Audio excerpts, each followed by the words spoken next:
She solved the code in 10 minutes, but no one listened to the second layer. Bianca Hale was only 8 years old, hungry, soaked, and carrying leftover chicken soup when she decoded the impossible music sheet. The first message, Anthony Madrenti, an address. The second message, hidden inside the wrong silences, revealed the only way out, but Anthony had already rushed into the trap, and now the Lachot who saved him once had less than an hour to save him again. 1. You and I know the cold truth about this world. Dirty money cannot buy back a single second when your blood is on the line. Picture Anthony Moretti, a man who built his life on fear. Now stripped of it, he slams his fists down, shattering a crystal glass across his desk. He screams into the phone, begging a contact to decode a twisted music sheet in 6 hours or his daughter dies. A ragged apology, then the dial tone. He hurls the phone, tearing a scar through the silk wallpaper. The armor of the ruthless boss has completely melted away. Only a terrified father remains.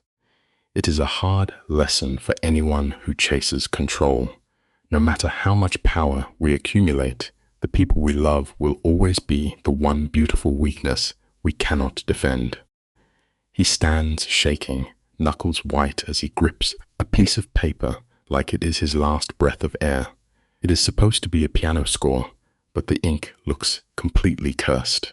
The notes are violently twisted, dragged across the staff at sick, broken angles. Bleeding red symbols and jagged numbers hide behind the chords. It is a pure death threat wearing the elegant mask of art. This reveals a quiet truth we often ignore in life. The things that appear the most innocent usually carry the deepest poison. Gathered around his table are 11 men drowning in their expensive suits. 5 hardened advisors who survived decades of brutal street wars are now paralyzed by a mere sheet of paper.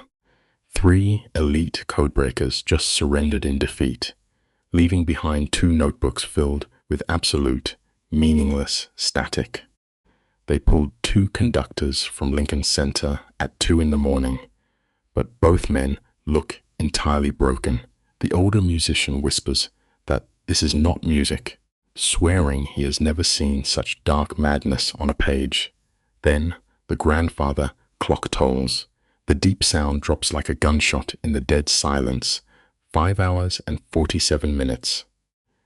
That is all Anthony has left before his little girl Sophia is gone forever. It is a tragic reality we all must learn. Blind arrogance will always hide the cliff edge until you are already falling.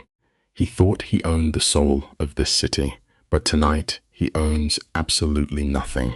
Frank Delgado, his loyal underboss for 20 years, steps out of the shadows and rests a heavy hand on the shattered father's shoulder. Frank is practically tearing his hair out, begging Anthony to call the Russians or anyone who can fix this nightmare. But Anthony just stares blankly ahead. There is a total, suffocating silence in the room. The most feared mafia boss in all 5 boroughs is completely paralyzed.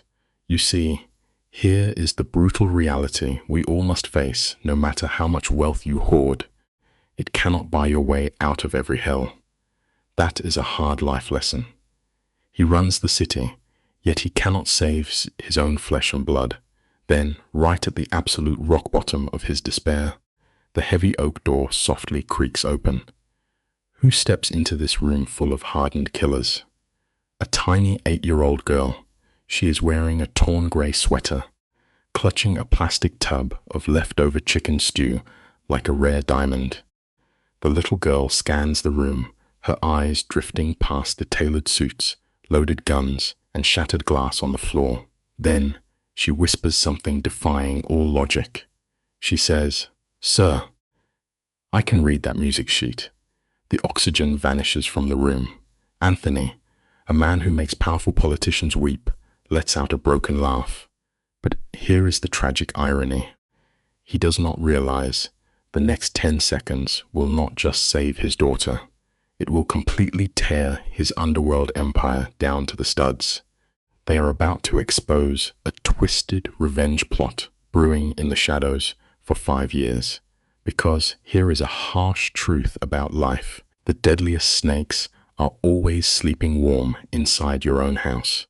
This betrayal will shatter his reality, forcing him to question the loyalty of every man by his side. Let us turn the clock back 6 hours. The sun shines over Brooklyn and everything feels calm. Anthony stands by the window of his estate, sipping dark espresso with the morning paper tucked under his arm. At 37, he is the youngest boss this crime family has seen in 4 generations. His old man passed away 2 winters ago, leaving him an underworld kingdom built on shady shipping contracts. He controls every dock from Red Hooks to Sunset Park, and nothing moves without his word. But here is the life lesson you and I need to remember today. The higher you climb and the more power you hoard, the bigger the target on your back becomes.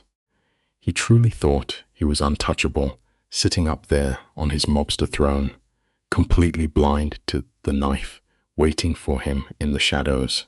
Step out of the freezing wind and observe a man who holds the city by its throat. He is the king of the concrete.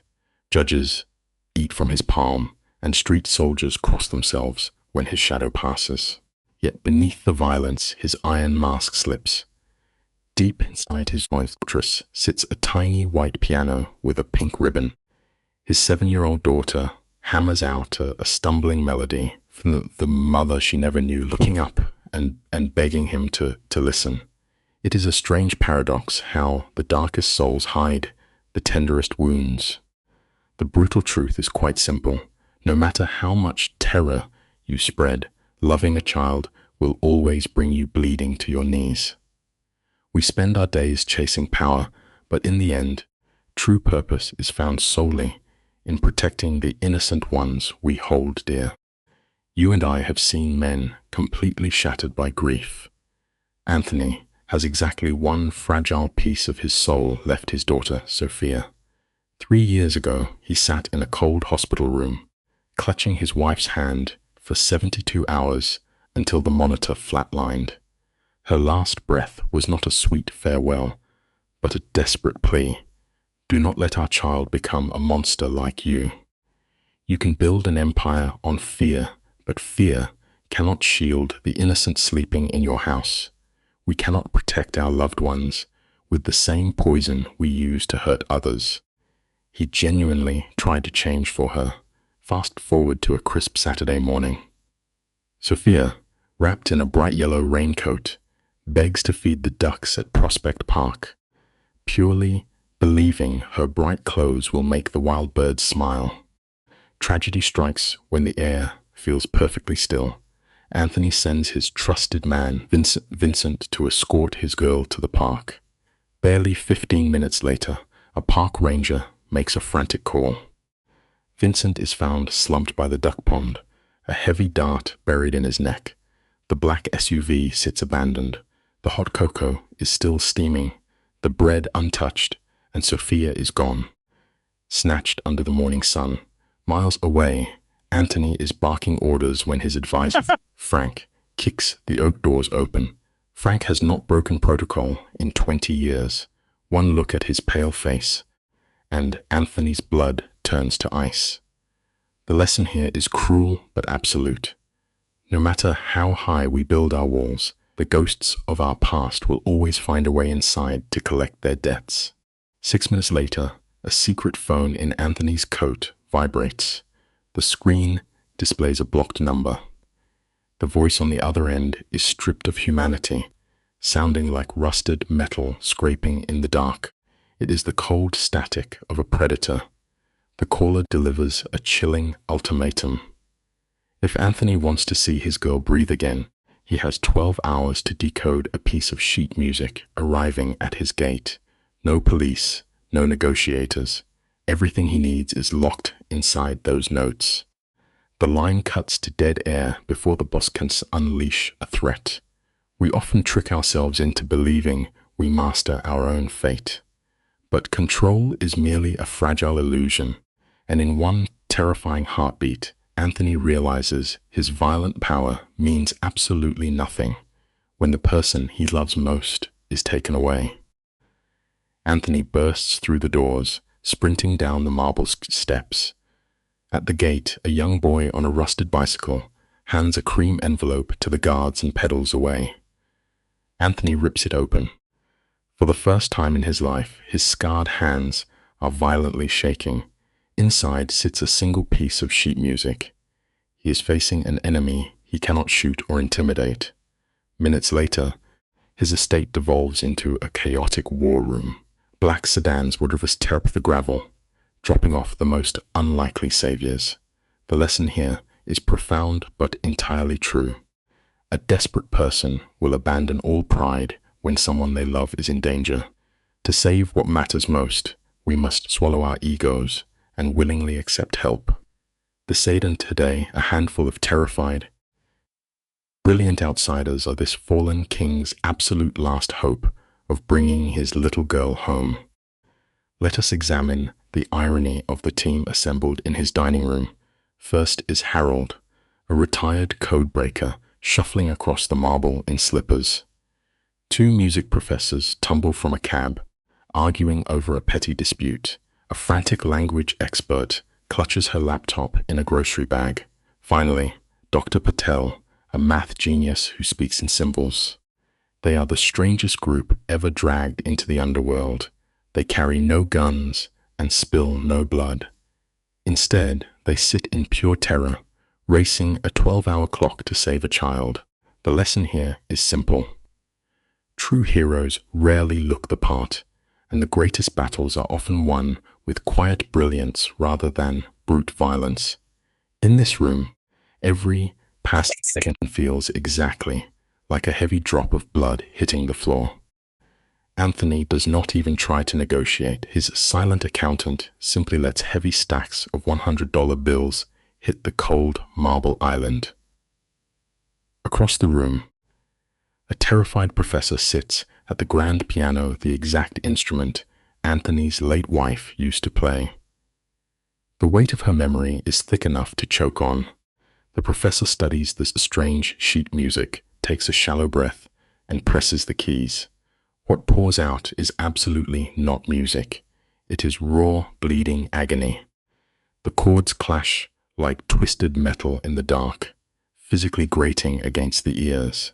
The panic inside that sprawling mansion violently spikes, filling the room with dread. It reveals a quiet truth we all eventually have to face. All the money in the world simply cannot buy harmony when your own world is already falling apart.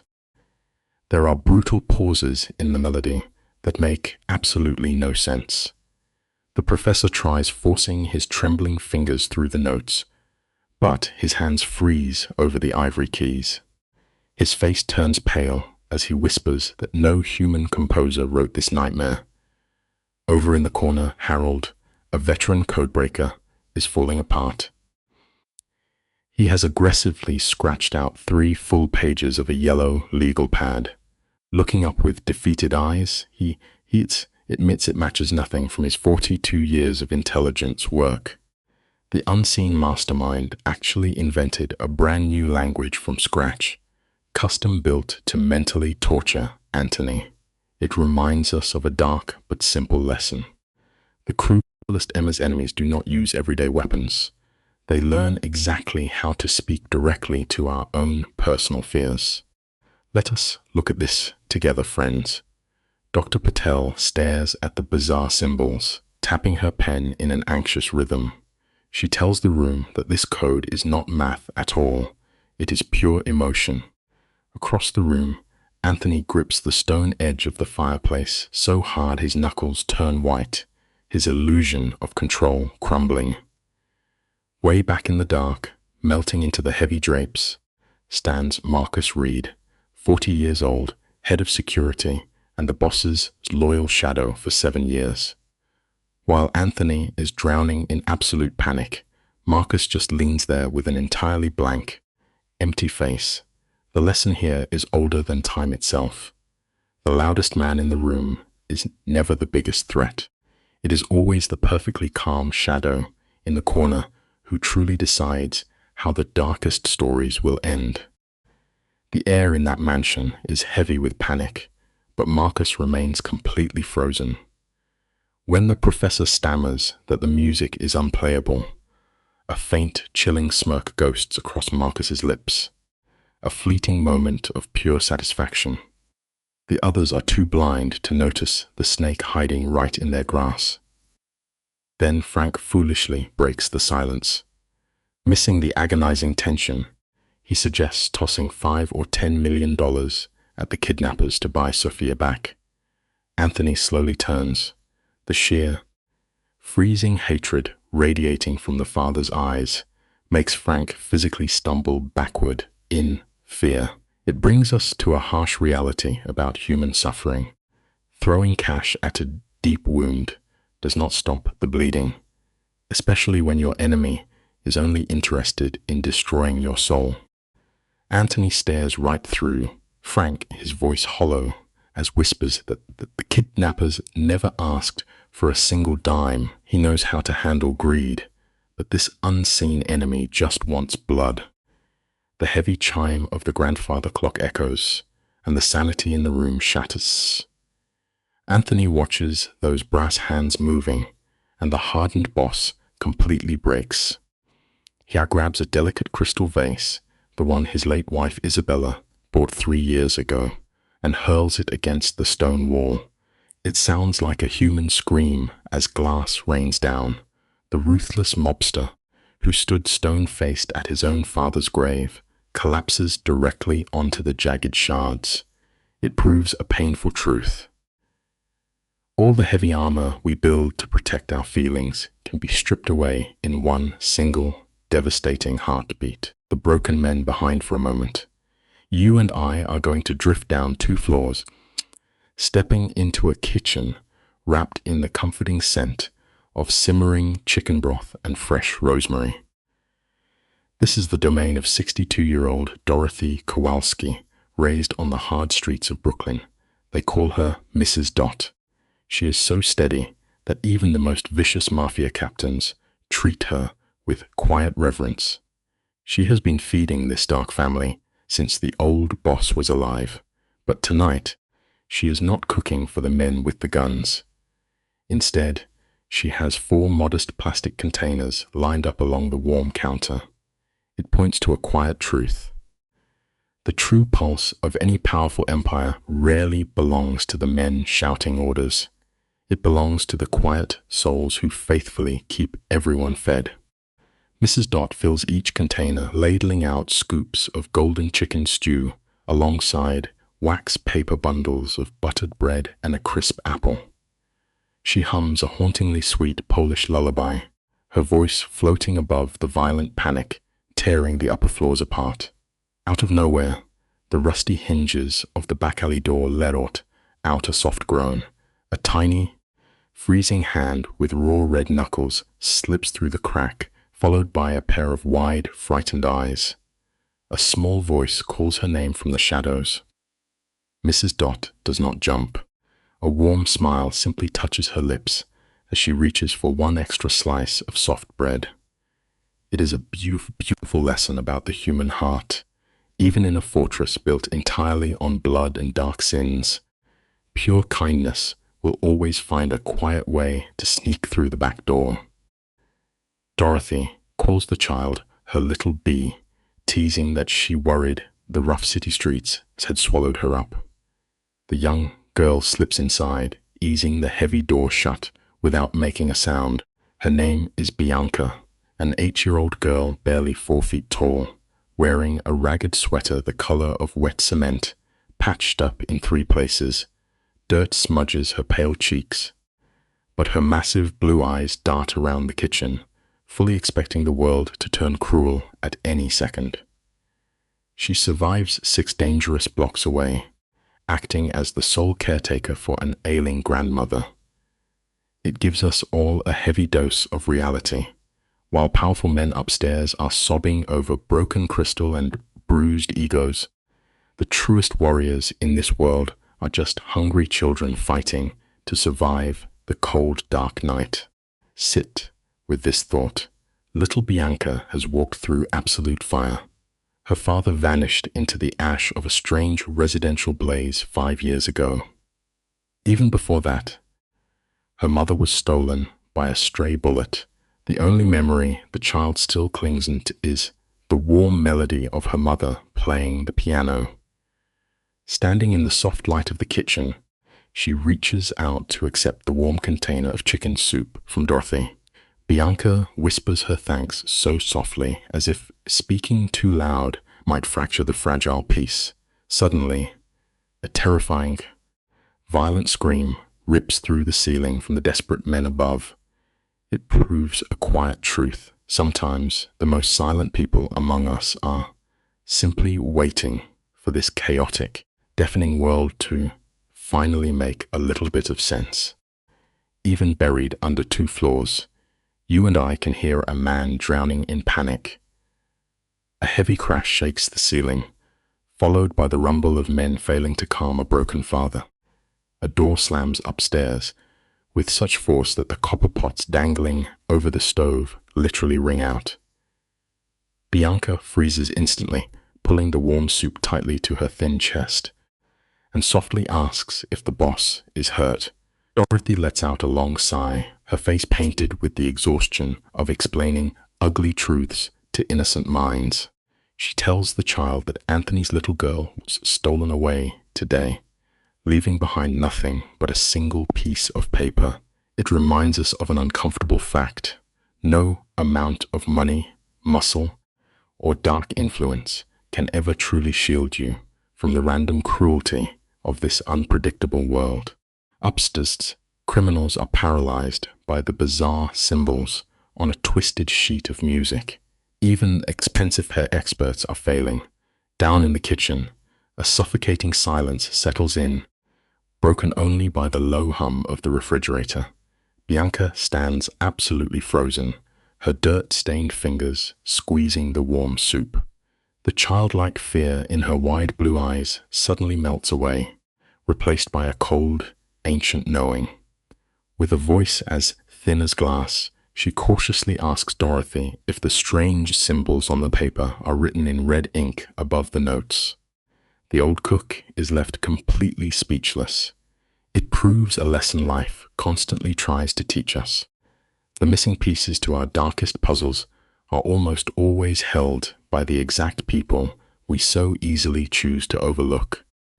Dorothy shakes her head, wearing the worn-out innocence of a woman who learned decades ago to never ask questions about the bloody business upstairs. She asks the little girl how she could possibly know about the red ink. Bianca does not even blink. Moving like a ghost pulled by an invisible string, the 8-year-old gently places the soup onto the wooden table, treating it with the care of a fragile bird. Without a word, she turns and walks toward the forgotten servant stairs in the dark corner of the kitchen. Those steep steps wind up into the pitch black like a twisting serpent. It leaves us with a haunting final thought. If you ever want to confront the demons of our own past, you eventually have to walk away from the warm safety of your comfortable routine. Let us step into the cold shadows together tonight. Picture 8-year-old Bianca. Her heart hammers against her ribs so violently she can almost taste the sharp metallic sting of adrenaline in the back of her throat. She cannot articulate the unseen gravity pulling her up those rotting stairs. She only knows that somewhere in the rooms above, hidden among remarkably violent men, a single sheet of paper rests. It has been quietly waiting for her since the day she was born. The old wooden steps groan in protest beneath her tiny frame. She inches upward, one hand riding the freezing banister, the other gripping her frayed sweater like a shield. Courage is not the absence of fear. True bravery is standing in the freezing dark, totally terrified, and taking the next step. The framed oil portraits of dead crime bosses line the suffocating hallway, their painted eyes tracking her movements. Her caretaker always warned her to stay away from this floor, calling it a brutal world meant only for ruthless men. But tonight, she shatters that rule. You and I both know the strange magnetic pull of walking toward the fire. She follows the muffled shouts to a massive oak door at the very end of the corridor. It sits open just a fraction of an inch, bleeding a harsh yellow light onto the worn carpet. She presses her small back against the peeling wallpaper, holding her breath until her lungs burn. Through the gap, she spots a grand mahogany table and the trembling hand of a broken man. Sometimes, crossing the boundary is the only way to find the truth. The syndicate boss, Anthony Moretti, sweats through his suit under the blinding glare of the crystal chandelier. Right in the middle of his table sits a piece of paper, looking incredibly lonely, almost like a body waiting for identification. Bianca locks her pale eyes onto the page, and her chest simply stops moving. She is looking at bizarre, jagged symbols, bent stems on musical notes, crossed circles, and flat signs shaped like triangles. Ice floods her veins because she recognizes this exact cipher.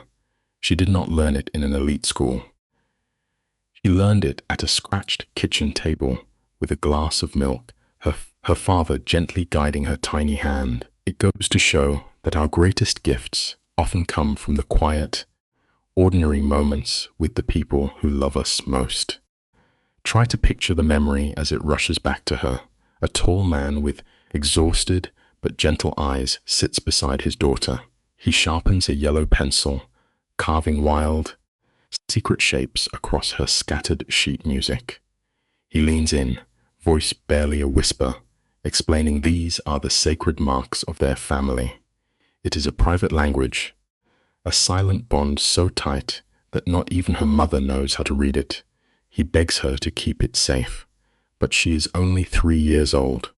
A toddler only cares about sugar cookies and Saturday morning cartoons. Naturally, the code drifted away. When her father died in a sudden fire 2 years later, those lessons became vague ghosts. It is a harsh reality that we often take the people we love for granted, right up until the moment they are gone forever. The past is a stubborn thing. Bianca stares at the paper on that desk, and the mental dam breaks. That treble clef is not music. It is the letter M. The sharp symbol translates to the number 4. Her father's secret cipher had been hibernating in her mind all these years. Without warning, a massive fist crashes into the mahogany table, shaking the glass above. Moretti's voice slices through the cigar smoke. He screams that he only has 6 hours left before his little girl is executed. Out in the hallway, Bianca loses all feeling in her legs. She rests her burning forehead against the cold plaster, paralyzed by fear. It reminds us that life will occasionally drag you, kicking and screaming, into someone else's nightmare, regardless of how deeply you try to hide from the world. It is crucial to understand the monster in that room. Entire city blocks live in absolute dread of Anthony Moretti. Men cross the street just to avoid looking at his building. The rumors are pitch black. They say he buries his rivals under the concrete of the Red Hook Pier. A mafia kingpin like him places zero value on a stray orphan. If she crosses that threshold, she might simply disappear. She is 8 years old, wearing scuffed shoes, living on leftover soup. She could easily turn around, sneak back to her cot, and pretend the world is fine. Honestly, choosing to walk away is often the smartest survival tactic you can have in a vicious world. There is no shame in running when the raging fire inside the room has absolutely nothing to do with you. Suddenly, a terrible image invades her thoughts. She visualizes a 7-year-old girl she has never met, tied to a chair in a damp warehouse, sobbing while violent men debate her fate. It is a motherless child carrying the exact same suffocating grief that Bianca drags around every single day. Slowly, the 8-year-old clenches her fists, digging her fingernails deep into her palms to ground herself. From the depths of her memory, her late mother's voice whispers that kindness is a choice we have to make. It proves that real courage is never about being fearless. Courage is feeling your bones rattle with terror and choosing to step forward anyway. Bianca opens her eyes. The hesitation is gone. She is about to walk entirely unarmed, straight into the center of the lion's den. Bianca pulls down her frayed sleeves, tucks a stray blonde hair behind her ear, and shoves the heavy oak door completely open. The screaming argument inside the room dies in a fraction of a second. Absolute silence drops over them. 11 hardened criminals and elite analysts snap their heads toward the doorway. Vincent, the terrified bodyguard who already lost the boss's daughter, immediately panics. He rips a pistol from his leather holster. Beside him, a volatile street captain draws his own weapon, aiming blindly at waist height, fully prepared to kill whatever moved. It reveals exactly how paranoia poisons the minds of those who live through violence. A single creak of a hinge, and these dangerous men are instantly ready to fire into the shadows without a second thought. Stick with me here, because the air in that room goes completely dead. Thankfully, Frank Delgado, the aging enforcer, steps in. He blocks the younger shooters, radiating the calm, veteran control that kept him alive for decades. He lowers his gun, realizing the threat in the doorway is just a tiny girl in a ruined sweater. Her head barely clears the brass doorknob. Anthony Moretti slowly pivots. His face is so thunderous the room drops 10 degrees. He drops his voice to that deadly, scraping whisper that always promises violence. He asks who allowed a stray child into his fortress. Nobody breathes a word. The terrifying truth is that nobody let her in at all. It is a stark reminder that the bravest souls walking among us are frequently the exact people society chooses to ignore. The crime lord takes 2 heavy steps forward. He orders her out, screaming for a guard to drag the kid back to the kitchen before he loses his temper entirely. Most grown adults would simply collapse. But Bianca holds her space. Her legs are shaking so terribly that you can see her clothing vibrate, yet her worn shoes remain glued to the carpet. She tilts her chin, locks her pale eyes on the most dangerous man in the state, and calmly states she can read the paper. Her voice shakes, but the words do not shatter. For 3 agonizing seconds, a room full of killers forgets how to breathe. Then, Moretti barks a harsh, empty laugh. Still, it proves a vital point. Standing your ground against a towering monster is terrifying, but it forces that monster to finally acknowledge you. Think about the sheer arrogance of the room for a moment. Moretti yells that the finest code breakers on the payroll are completely paralyzed. They have former intelligence agents and university professors sweating over that paper. None of them can crack a single letter. He glares down at an orphan who eats kitchen scraps from his back door. He genuinely asks if she thinks she is smarter than his highest paid men. The syndicate boss is profoundly insulted. He points at the door, ordering Frank to throw her outside and lock the iron gate. It is a tragic flaw we see time and time again in power dynamics. Wealthy men are so quick to discard anyone lacking status, but the most unassuming, broken person in the room might just be the only one holding the literal keys to your survival. Frank gently wraps his massive hand around her tiny wrist to guide her out. But right then, the little girl plants her worn sneakers into the carpet and starts shouting the translation. She yells that the treble clef is the letter M, The sharp symbol is a 4, and the 8th rest is a blank space. The hidden code spills from her mouth like rapid fire. Frank's hand freezes on her sleeve. Around the mahogany table, every single expensive analyst snaps their head up, eyes wide like starving hounds catching the scent of fresh meat. Anthony Moretti stops dead in his tracks. For a long, suffocating moment, the crime boss does not even pull oxygen into his lungs. It shows us exactly how one loud, undeniable truth can shatter a room entirely built on arrogant assumptions in seconds. Anthony turns around with the agonizing slowness of a man afraid he might shatter a ghost. He lowers his gaze, asking the trembling girl to repeat herself. Bianca is vibrating with fear, yet she delivers the facts with chilling clarity. She speaks of a hidden code, the Hale language, a secret shared only between her and her late father. The memory was buried with him. Until the ransom note dragged it back into the light, she begs for 10 minutes to crack the puzzle. Anthony simply glances at Frank, who taps his watch. 5 hours and 30 minutes remain. No words pass between the men in the quiet room when you find yourself backed into a pitch-black corner with time bleeding away. You have to be willing to trust the impossible if you want to make it out alive. Anthony studies this small kid swimming in a ruined sweater, meeting fierce blue eyes that refuse to flinch. After a heavy silence, he points directly toward the massive leather armchair at the head of the long table, the very throne that once belonged to his ruthless father. He orders her to sit. As she moves, his voice drops to a dangerously quiet pitch.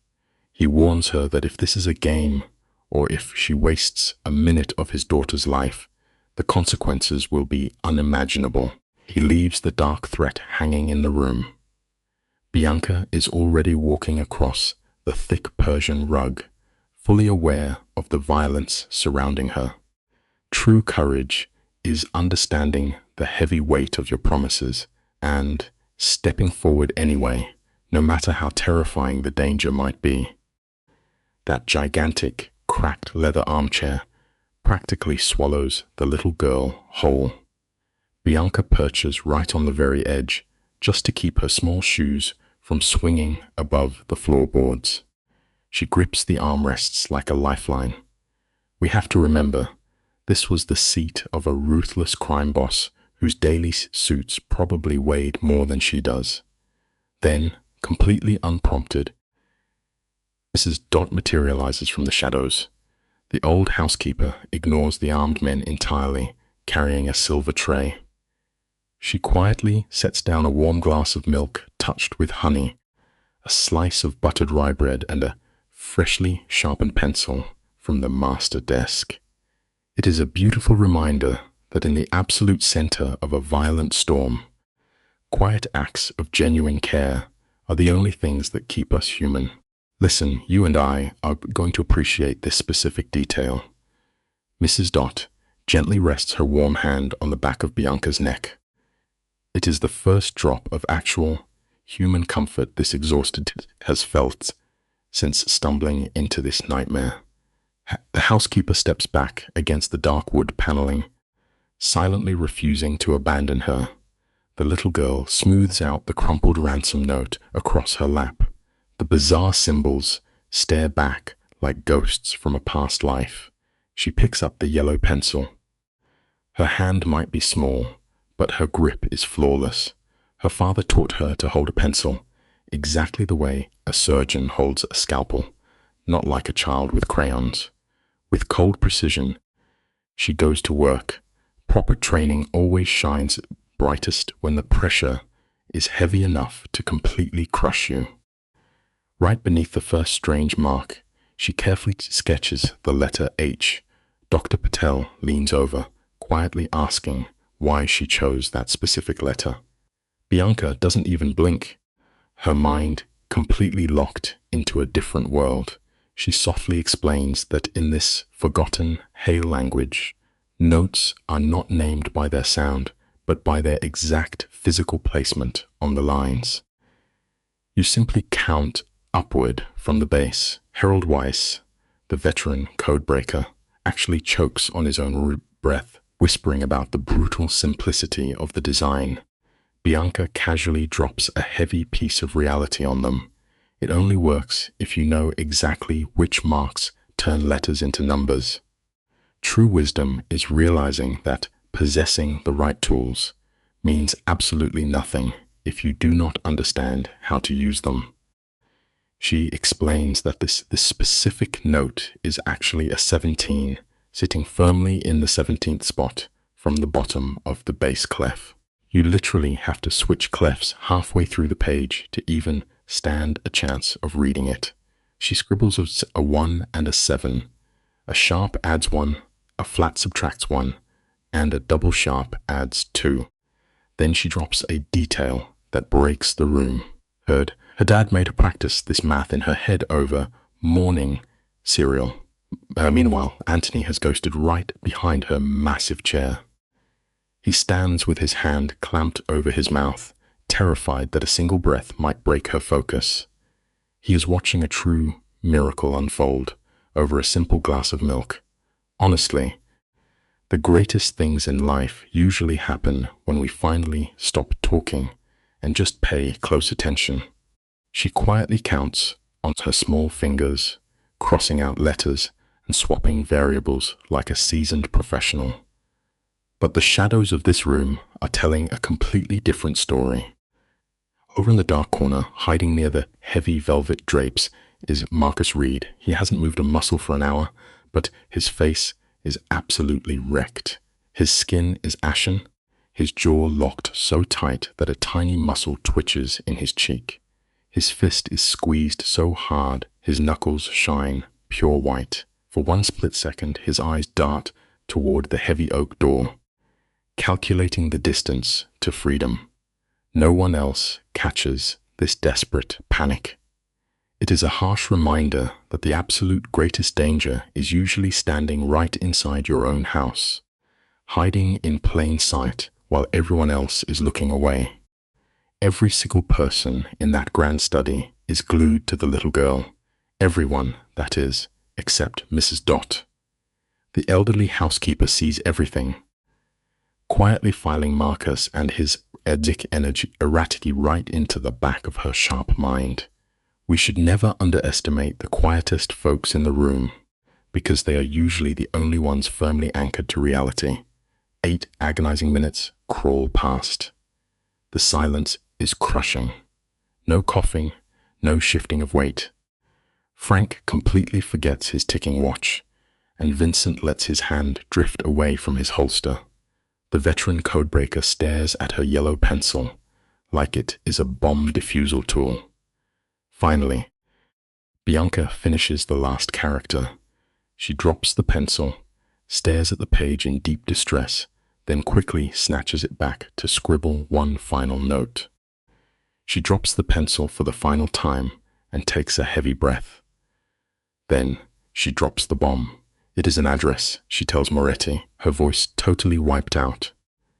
She sounds like someone trapped inside their own mind. For hours, she desperately tries to warn him that there is a secondary pattern hidden underneath the music. But Anthony is done listening. Before she can finish, he reaches over and yanks the decoded paper right off her lap. He reads the text twice.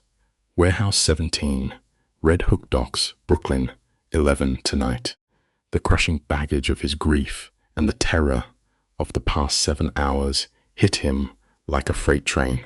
Life teaches us that desperation makes us rush blindly into the dark when we desperately need to pause. He looks at Frank and spits out 2 cold words, get everyone. The exact second those words leave his mouth, the grand study erupts into chaos. Frank and Vincent are already a blur of emotion. Tommy sprints down the hallway, screaming for the armored cars. The elegant room instantly devolves into a staging ground for war. Suit jackets fly off, heavy weapons are racked, and tactical radios pop to life. It is a violent storm of dangerous men preparing to tear Brooklyn apart. Bianca desperately tries to stop them. She begs them to listen, yelling that the musical rests are completely wrong in 7 different places. But nobody hears her. Not one person stops. They slam the heavy oak door shut. Just remember, ignoring the quietest voice in the room is often the deadliest mistake a person can make. Now she sits entirely alone, shaking in the terrible silence. Stick with me, because we are heading down into the basement. This underground level was built for absolute war. You move past a fake wine cellar, punch a code into a steel door, and step inside a concrete bunker packed with enough firepower to run a small country. Frank stands dead in the center, directing the deadly traffic. He tosses thick Kevlar vests to the crew. He puts Angelo on encrypted radio duty, while Tommy secures the breaching charges. Frank calmly tells Vincent he is riding up front. Sometimes, you have to realize that true leadership is simply about staying perfectly calm when the world falls apart around you. Frank is organizing this hit squad with chilling, mechanical perfection, making absolutely sure every single blind spot is completely covered before they ride out into the dark night. Frank looks these hardened enforcers dead in the eyes. Anyone who pulls a trigger before the green light answers to him, before the boss.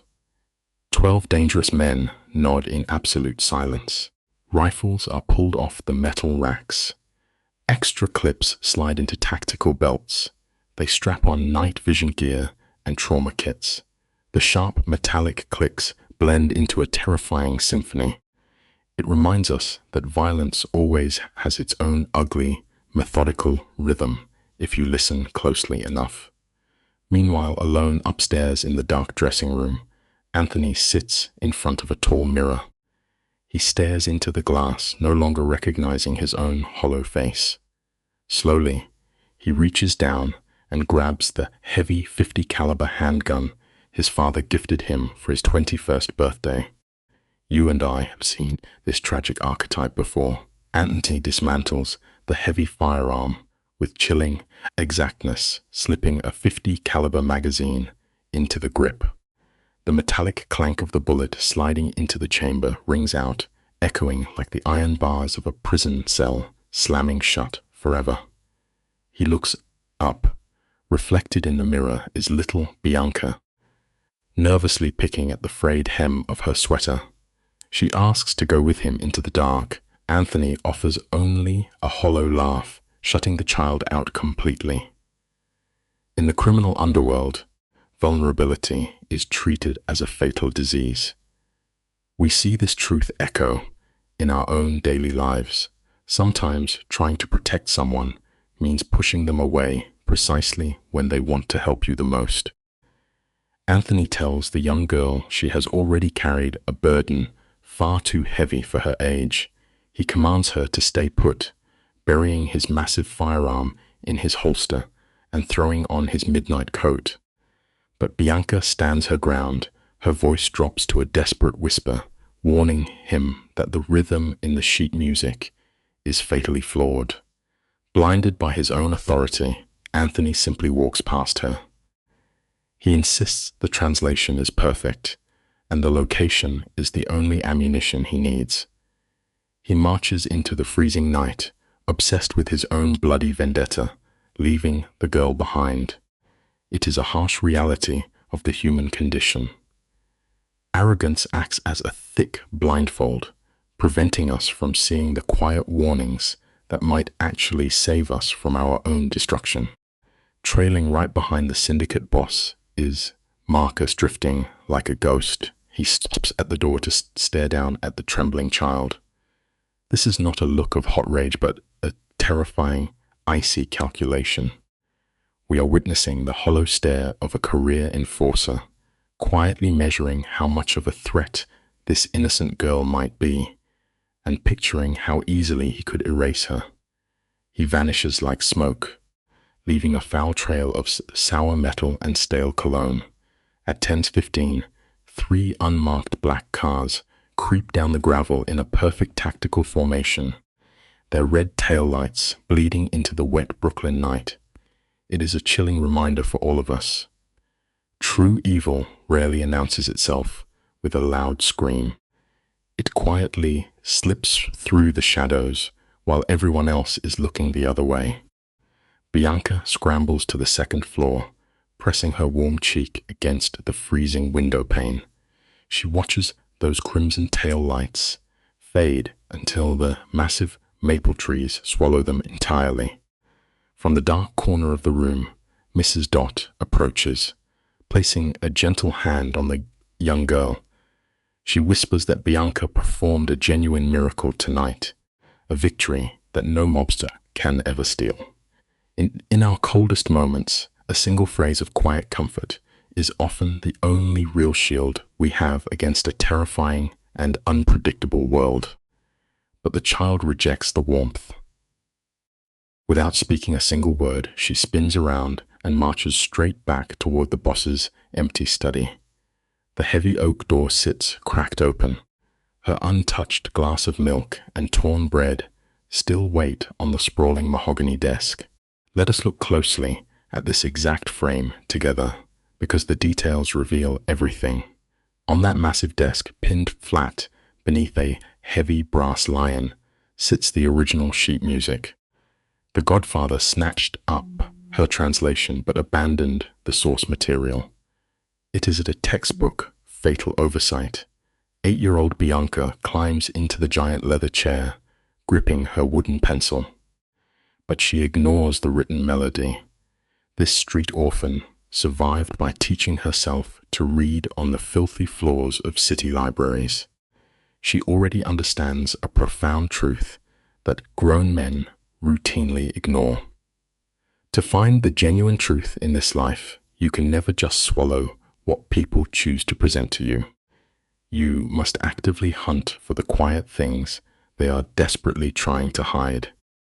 Bianca narrows her eyes, shifting her focus away from the music and into the blank spaces between the notes. She counts the rhythm of the opening measure. 1, 2, 3, 4. It seems normal. But at the 4th measure, her pencil freezes against the heavy parchment. 5 beats. She flips the page with the cold precision of a veteran detective.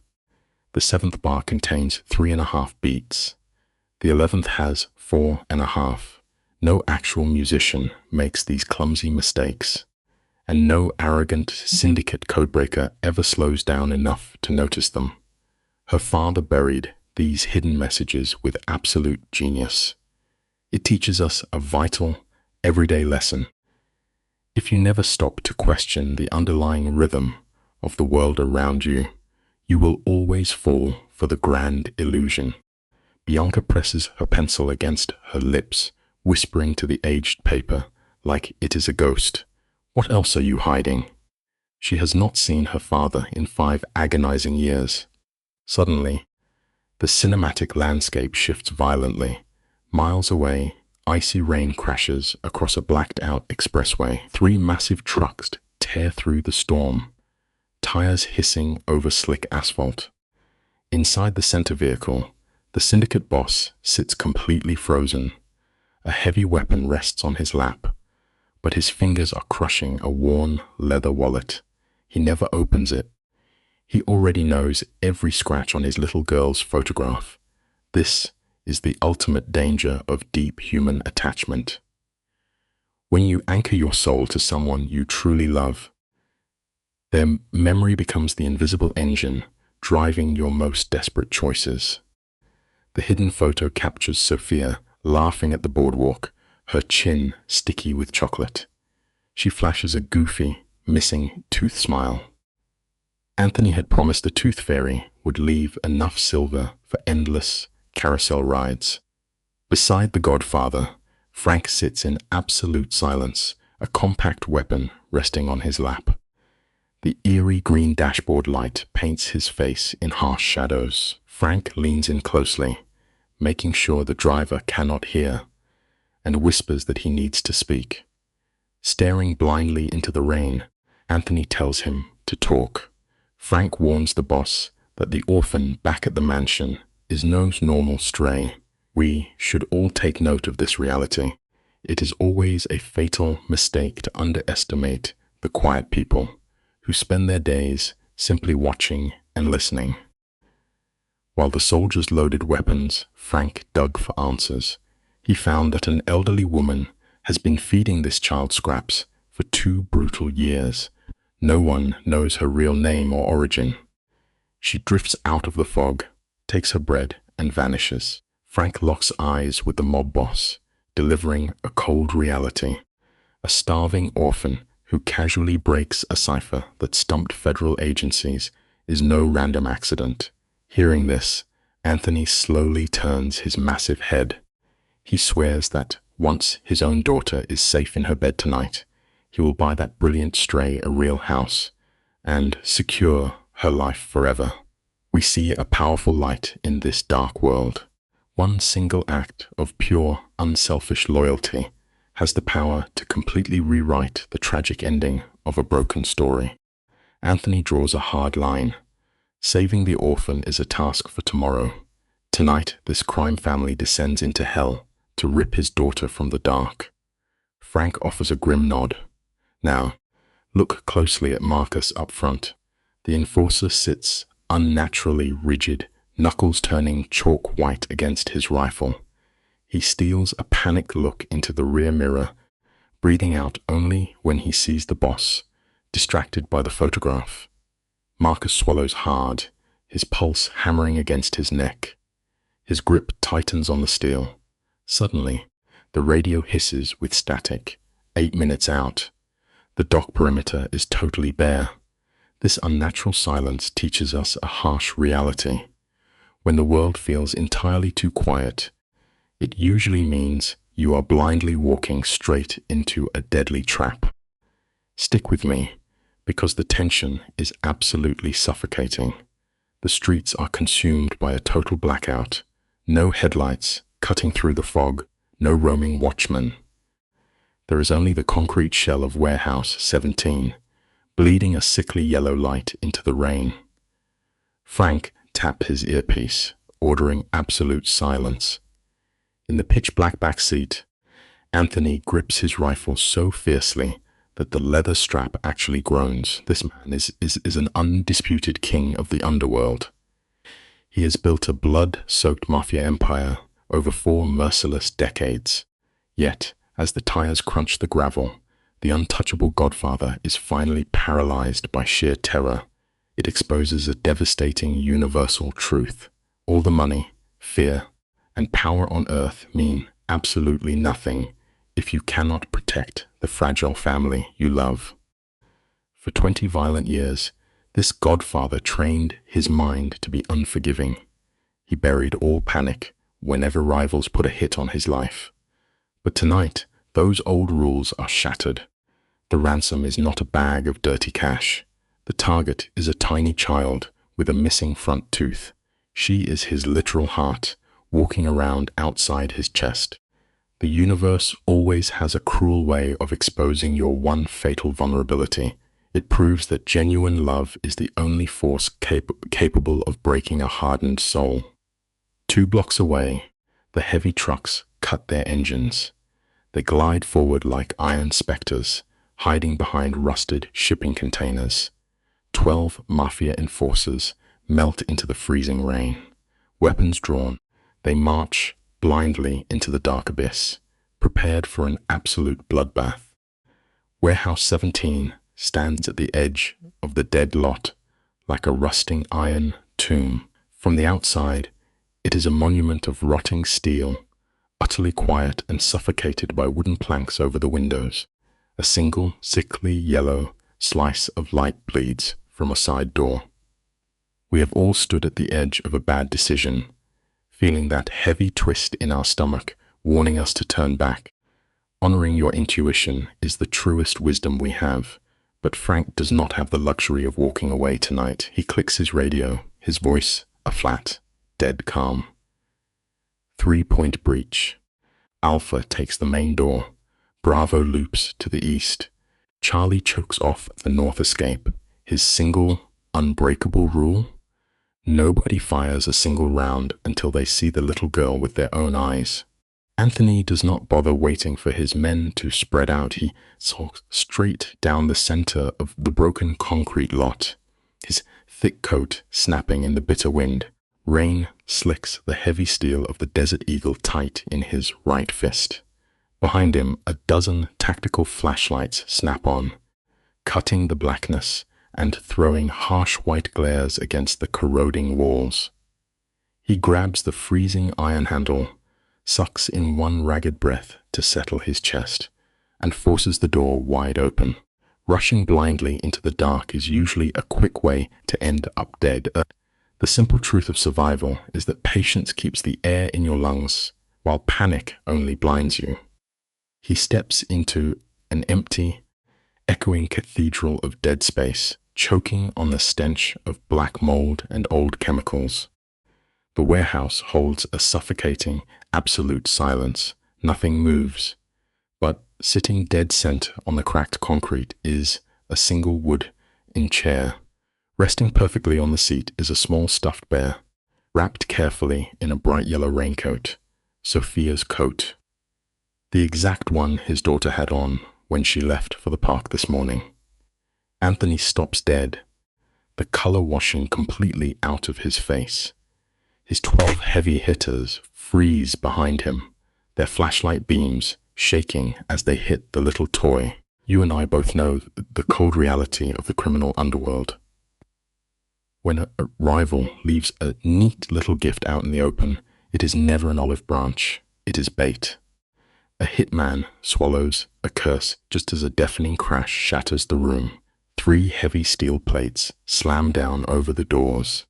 The main entrance, the east loading bay, and the fire escape are instantly wiped off the board.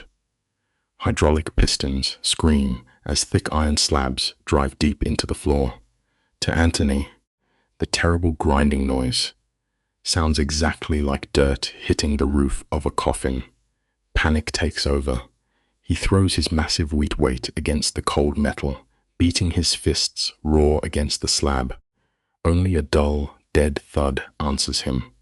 10 inches of reinforced steel means they are buried alive. It forces us to confront a hard truth about power. True control is never about the guns in your belt. It is about who actually owns the room you are standing in. Without warning, every radio on their tactical vests screams a piercing wail and then dies. The green signal lights click to red. They are completely cut off. Angelo violently taps his tracking screen, but it is nothing but white noise and static. The signal is totally gone. Then, without a second of warning, 20 heavy stadium lights hidden high in the rafters explode on. The pure white glare is physical agony. 12 hardened killers immediately throw their hands over their eyes, stumbling around like confused children. Vincent crashes hard into a concrete beam, while Tommy drops straight to his knees, blinded. For 3 agonizing seconds, the most lethal crew in the city is completely helpless. There is a simple lesson hidden in the blinding light. Never assume you are the smartest player on the board, because pride blinds you much faster than any spotlight ever could.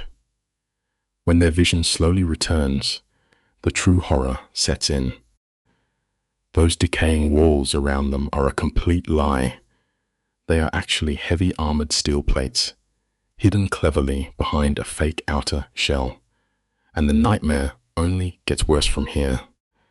Poking through narrow firing slits carved at chest height are the cold iron muzzles of 24 rifles, all locked dead on Anthony and his men.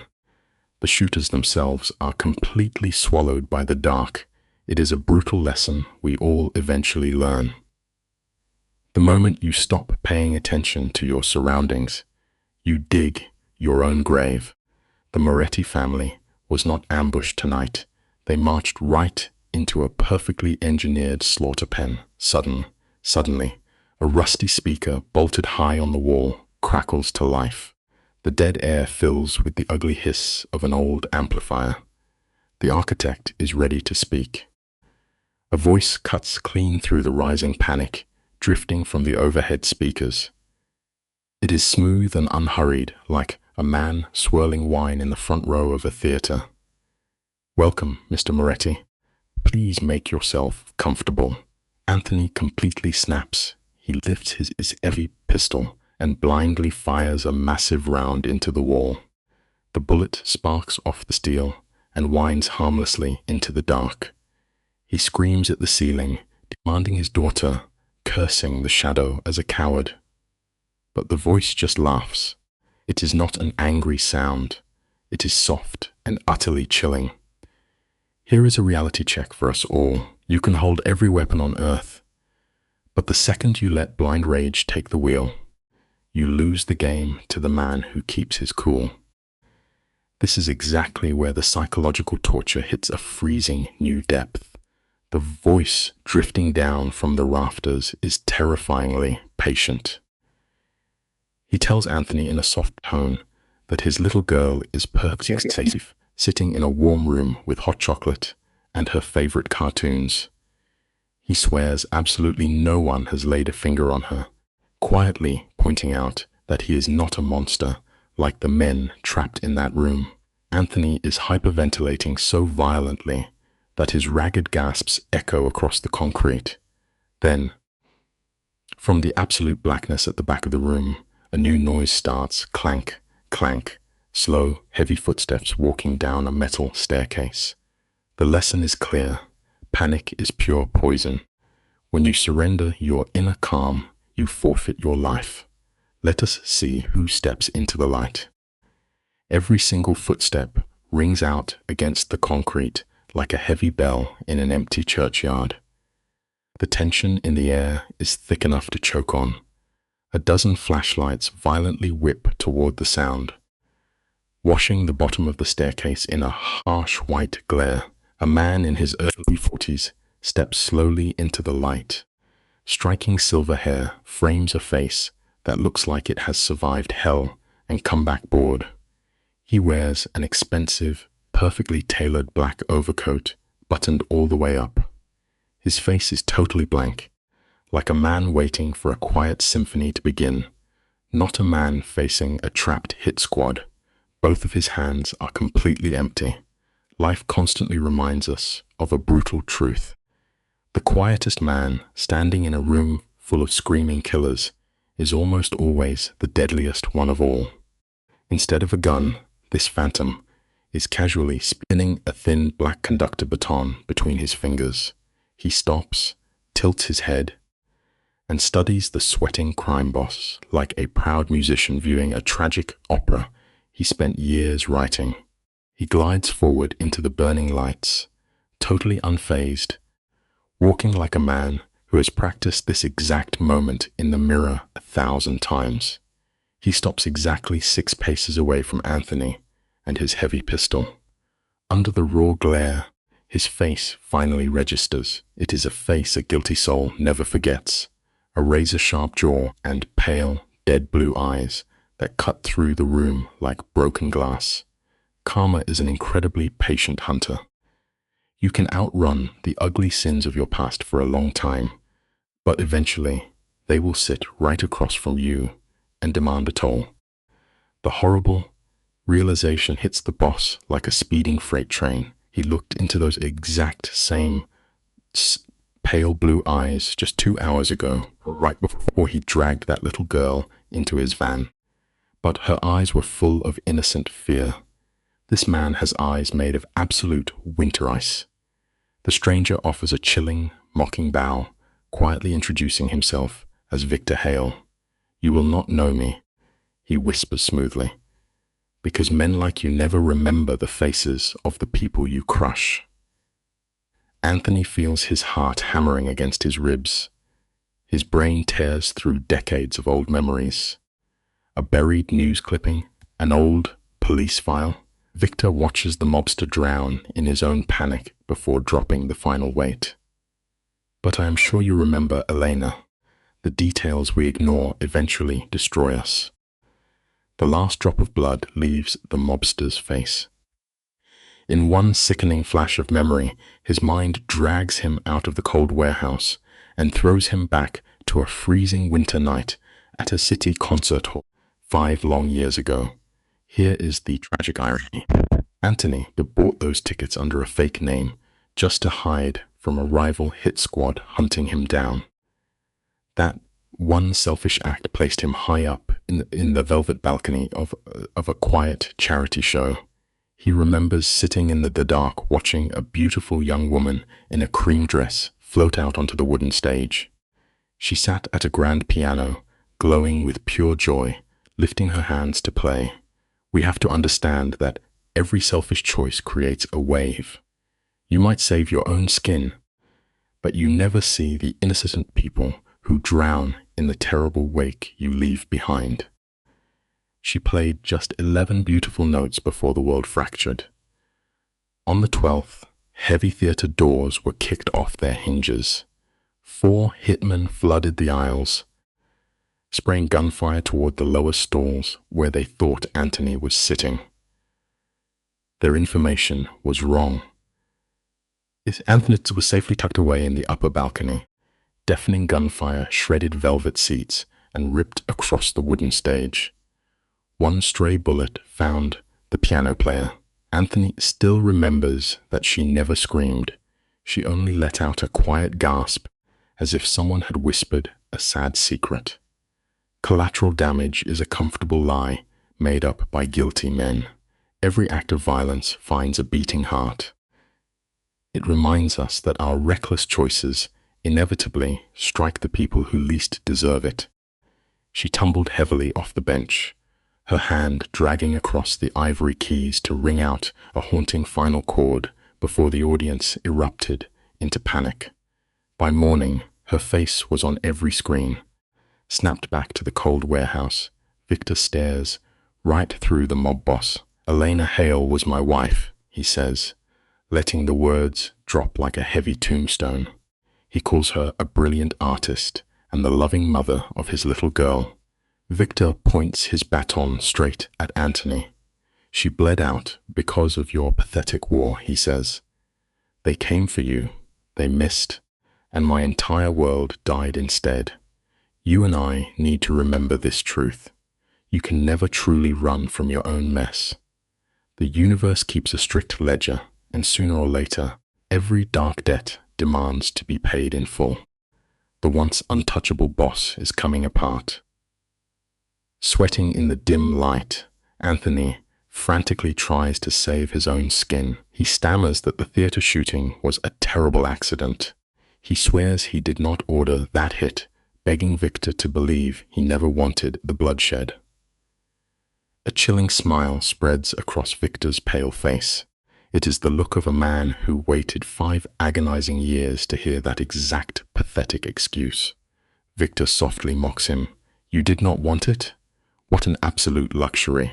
You get to cause a disaster, shrug your shoulders, and sleep soundly. My wife bled out on a public stage, and you just did not want it. We all must face this bitter reality in our own lives. Flimsy excuses can never fix a shattered home, and empty apologies mean absolutely nothing once the grave is dug." Victor stands still, his voice heavy with venom forged from pure grief. He forces Anthony to picture the aftermath. He describes standing over a sealed mahogany casket, clutching a toddler who kept crying, begging her mother to wake up and finish a lullaby. All because of a casual gang war Anthony started. Slowly, Victor raises his baton, aiming it like a loaded cannon. Tonight, he promises, the boss will taste that exact poison. He will feel the agonizing paralysis of knowing his child is trapped, entirely unable to save her. Anthony breaks, his voice tearing at the seams as he screams his daughter's name. We all know how this works. Empathy is a brutal instructor.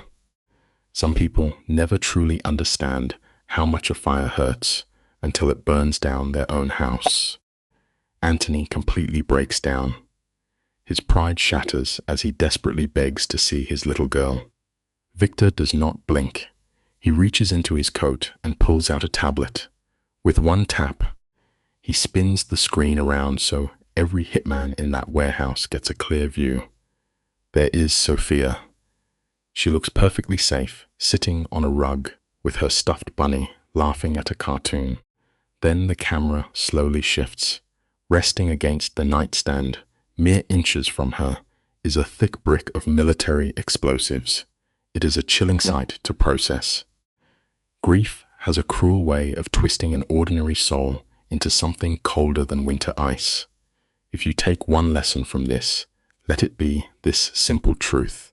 Never underestimate a person who has already lost everything because they have nothing left to lose. Hooked into the explosives is a digital display, glowing with a harsh red light. It flashes 1 hour and 45 minutes before the seconds aggressively tick down. Anthony completely loses his mind. He lets out a raw roar that shakes the iron rafters. Charging forward with his weapon raised, Frank, his most loyal enforcer, violently tackles him to the concrete. Frank locks his arms around his boss, screaming at him to stop, fully aware that Victor holds every card in the room. Through the chaotic struggling, Victor stands as still as a ghost, simply waiting for the fire to burn out. Anger is a blinding trap. Let this be a warning to us all. When you let pure emotional rage steer the wheel, you guarantee that you will drive your life straight over a cliff. Victor watches the pathetic struggle with hollow eyes. He spells out the depth of their doom to crush any lingering hope of an escape. He mocks their cheap tactical vests and small crew. On a regular Tuesday, this squad might be intimidating, but tonight is a different beast. Using his baton, Victor slowly points toward the dark rafters. He reveals that 24 elite snipers currently have crosshairs resting right on the mobsters' temples. He explains that the walls are reinforced with 2 inches of solid ballistic steel. It is a suffocating trap. Let this sink in for a moment. True preparation separates those who walk away from those who end up buried. If you blindly walk into a room without doing your homework, you belong to the man who built it.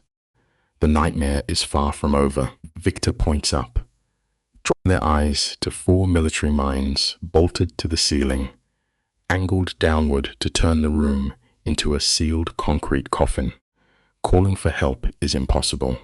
A device is scrambling every cell phone for miles, and the heavy iron doors were welded shut from the outside. Victor offers a freezing smile. There is no way out, he says. Only the brief window of time he is granting them. Anthony finally stops screaming. His wild eyes scan his crew. Frank is pale as a sheet. Vincent slowly lowers his rifle. The youngest kid is hyperventilating, drowning in panic. It is a harsh truth we must all acknowledge. Loyalty is incredibly cheap when the sun is shining, but genuine terror always strips away the mask and reveals who we truly are.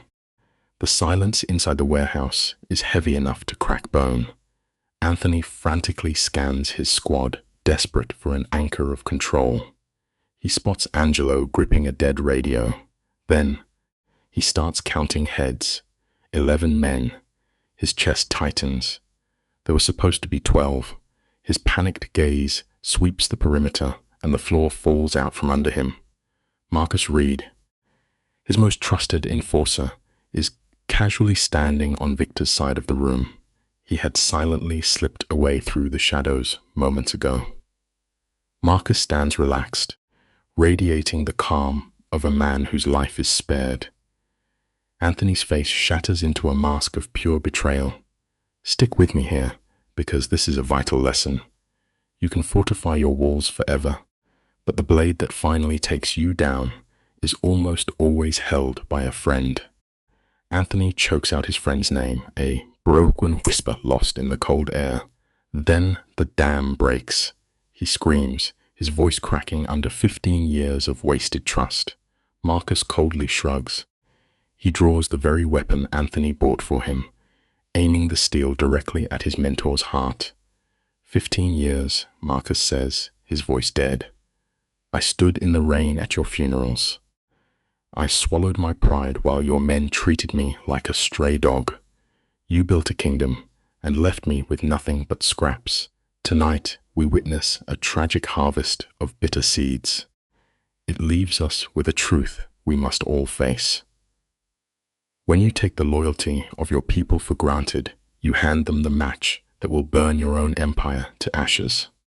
Always respect the hands that hold you up. Marcus does not stop.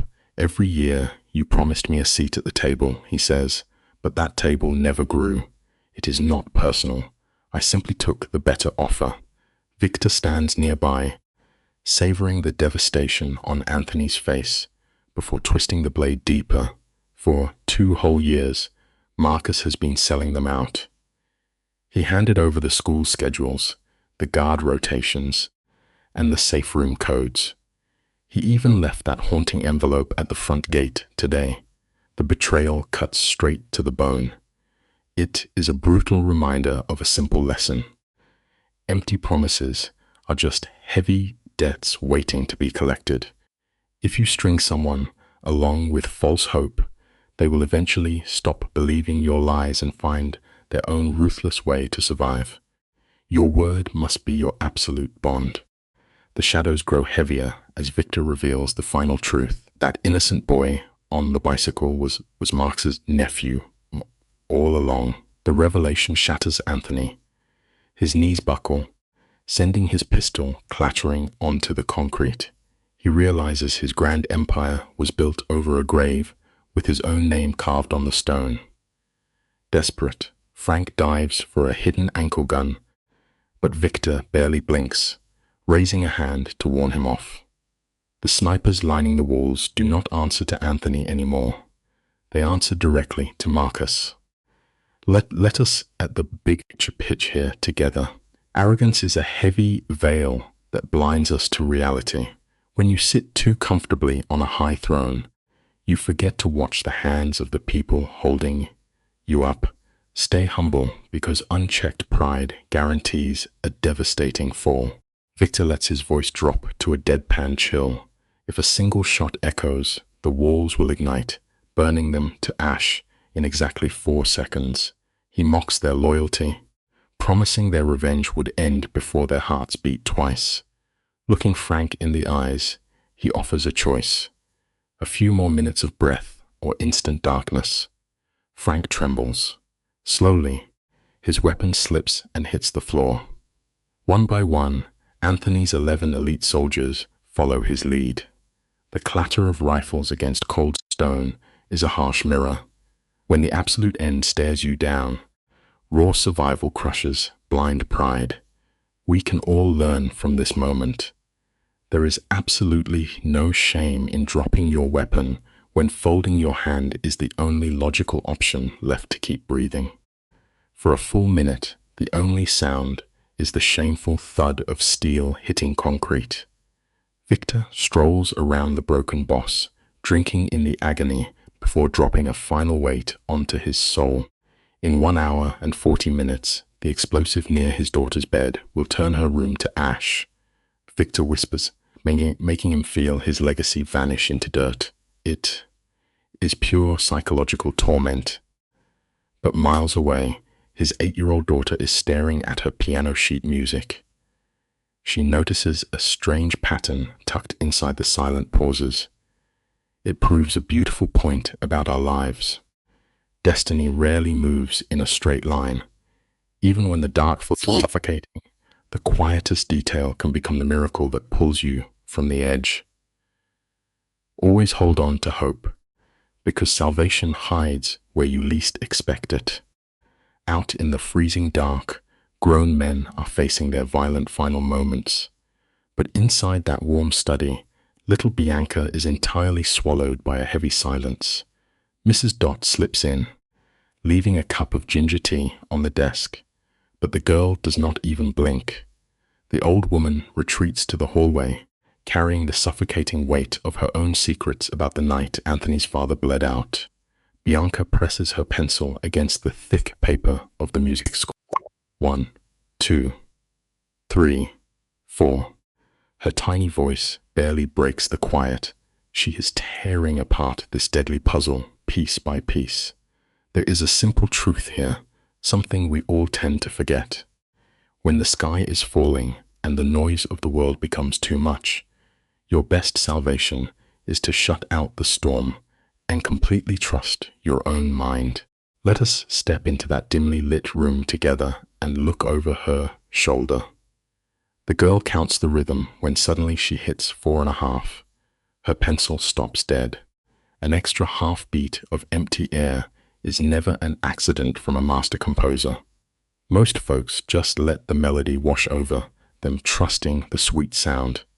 But this child knows trust is a dangerous game. She strips the music down to its bare bones. In 8 minutes flat, she uncovers 7 broken bars, each hiding extra or missing beats. It is a bitter pill to swallow, but life works the exact same way. The prettiest lies always sound like beautiful music. If you really want to find the ugly truth, you have to stop listening to the comforting melody and start counting the cold, hard facts. The cruelty of this trap is hidden in its elegance. We are talking about microscopic errors. A 16th rest shoved into the wrong space, or a pause that bleeds out a fraction too long. A normal investigator would never spot it, and a trained pianist would play right over the mistake. In that quiet room, her father's heavy baritone echoes through her memory. He always warned her that the wrong kind of silence is exactly where the truth hides. People are so terrified of the dark that they ignore the quiet spaces entirely. Is not that the true tragedy of human nature? We let ourselves get blinded by the loud flashing lights, completely ignoring the silent red flags. The most vital warnings in your life are usually buried in the exact things someone is refusing to say out loud. Her father said only the one who listens hears what the ghost is screaming. Bianca's heart thuds like a funeral drum.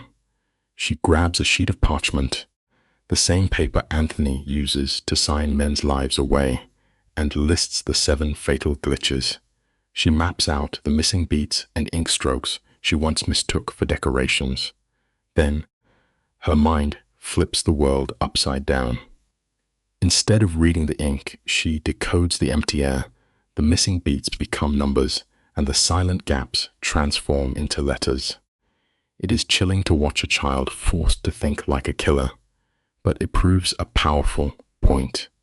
When you face an impossible wall, stop staring blindly at the heavy bricks. Look closely at the spaces between them. The answer you need is almost always hiding right there in the negative space. Those little flourishes were never music. They were desperate arrows pointing west, north, up, and down. In minutes, the girl devices a chilling message. It reads, beneath floor, trap door, sewer tunnel, 80 paces west. Climb out. The battalion does not know. The air leaves Bianca's lungs in a rush. This is no map to a slaughterhouse. That first code was the snare. But this hidden layer, it is the leaf line. A secret tunnel for the men trapped inside warehouse 17 to slip the noose. There is a profound comfort here. The world is rigged with unfair traps, and you will inevitably stumble into one. But if you steady your shaking hands and study the locks, there is almost always a hidden exit. Never surrender to the dark until the timer hits 0. Stick with me, because this will break your heart. The crushing truth dawns on her. There is an escape route slipping beneath the executioners. A ghost path the hitmen circling the warehouse know nothing about. The man who wrote it only trusted his little girl to find it. Bianca sits paralyzed as the reality sinks in. Her father never wanted to slaughter Mr. Moretti. He built a guillotine, but secretly broke the blade. He engineered a way out while holding a gun to his enemy's head. Is a haunting reminder about the nature of hatred. Even in our most bitter moments of revenge, The human soul aches to leave a window open for mercy. He buried his forgiveness inside those empty musical recits, because silence is the only place a person is finally honest with themselves. Imagine the terror washing over this child. She sits in the dim light as a freezing realization creeps up her spine. If her father wanted to save those men, why bury the map so deep? The answer drops like an anvil. He was not alone. Someone dangerous was breathing down his neck, tracking his pen strokes, waiting to pull the trigger. He could not risk drawing a simple map, or he would be executed. He was a prisoner in his own home, meaning the walls are still watching them right now. The danger is already inside the house.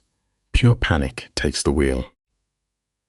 She shoves away from the desk so violently, her leather chair flips backward, crashing down. Life teaches us a harsh lesson here. When the fragile illusion of safety completely shatters, sometimes the only thing you can do is run. She snatches the decoded parchment, folds it with trembling hands, and shoves it into her wool sweater. Then she bolts. All caution is gone. She tears down the hallway, her shoes hammering the floorboards like a ticking clock.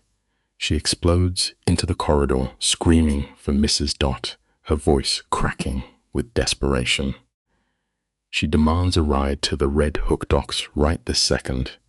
The old woman leaps up, throwing her arms out to catch this frantic child before she tumbles down the wooden stairs. Mrs. Dot grips her shoulders, begging the girl to take a breath, but Bianca only stares up at her. The tears are flowing, but her eyes are stone cold.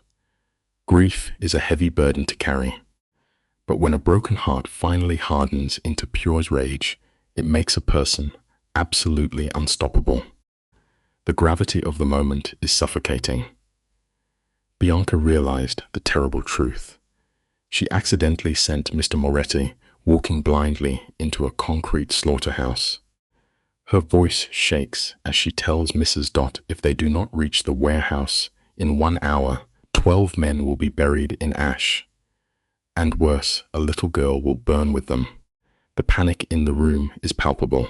Mrs. Dot's frail hands tremble so violently she misdials the rotary phone twice. On the third try, her son Jerry picks up, grumbling about his late night. But his mother cuts right through the complaints. She orders him to bring his cab to the alley of 82nd Street. No excuses. We all learn this universal rule eventually. When a quiet, gentle soul finally uses their hardened voice, you stop asking questions and just move. Mrs. Dot leaves no room for negotiation. She speaks with cold authority, telling her son time has run out. He does not have 10 minutes. He does not have 5. He must be idling in that alley right now, because innocent blood will spill. Jerry knows the unspoken laws of his world. You never second-guess your mother when she speaks with the weight of the grave in her voice. He grabs the keys to his yellow Toyota Camry and burns rubber out of the garage. 8 minutes later, that tired engine roars through the freezing rain, sliding to a halt in the dark alley. The steel door kicks open, and then little Bianca launches herself into the night, clutching the decoded map against her chest like a shield. This is a vital lesson for us all. When the clock is ticking down, hesitation is your only enemy. I want you to picture this scene, because it sets the stage for everything that follows. The girl is completely shattered. Her wool sweater is torn, her sneakers are soaked, and in this exact moment, her childhood is permanently over. Jerry opens the passenger door, his expression dropping as he watches this shivering kid sprint through the freezing rain. He bites back a curse. She climbs in, shuts the door, and demands he drive to warehouse 17 at the Red Hook docks. Jerry freezes. He's a hardened cab driver of 30 years, but no one has ever told him to take an 8-year-old to a mafia graveyard at midnight. He begs her to let him drive away, But you and I know the harsh reality.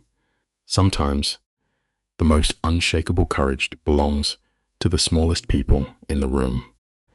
Jerry tries desperately to be the voice of reason. He warns her the docks are swarming with killers, a brutal place where children absolutely do not belong. He begs to take her to a police station, the hospital, or back to a warm house, anywhere but the darkness. But Bianca looks at him, and her eyes are terrifyingly hollow. The crying child is gone. In a voice as sharp as broken glass, she explains that an innocent kid and 12 men will be buried under ash in exactly 1 hour. She is the only person alive who can save them, and the police will only arrive in time to draw the chalk lines. Jerry studies her pale face, mutters a quiet curse, and slams the tired engine into gear. It just goes to show that when the shadows close in and time runs out, you just have to trust your gut and hit the gas.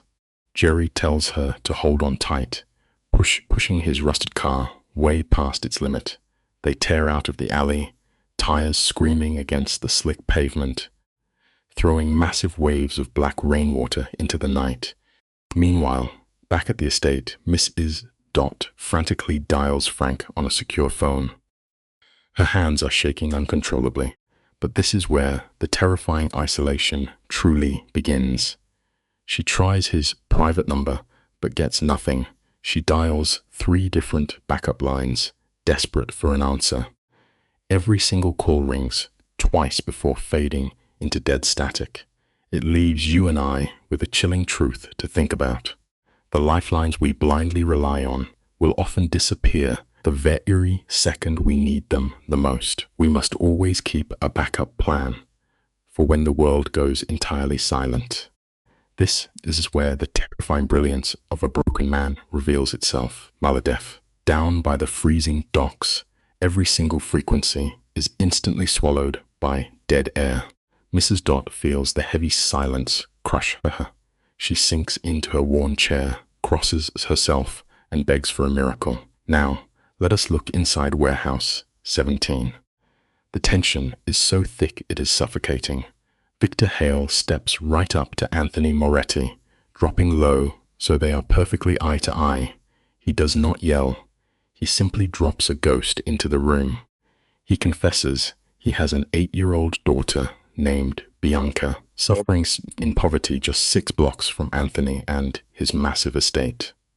It brings up a profound point about life. Sometimes our biggest blind spots are hiding right in our own backyards, just waiting to be noticed. To the raw agony pouring out of Victor, he stares at the crime boss and describes his little girl surviving on absolutely nothing but garbage.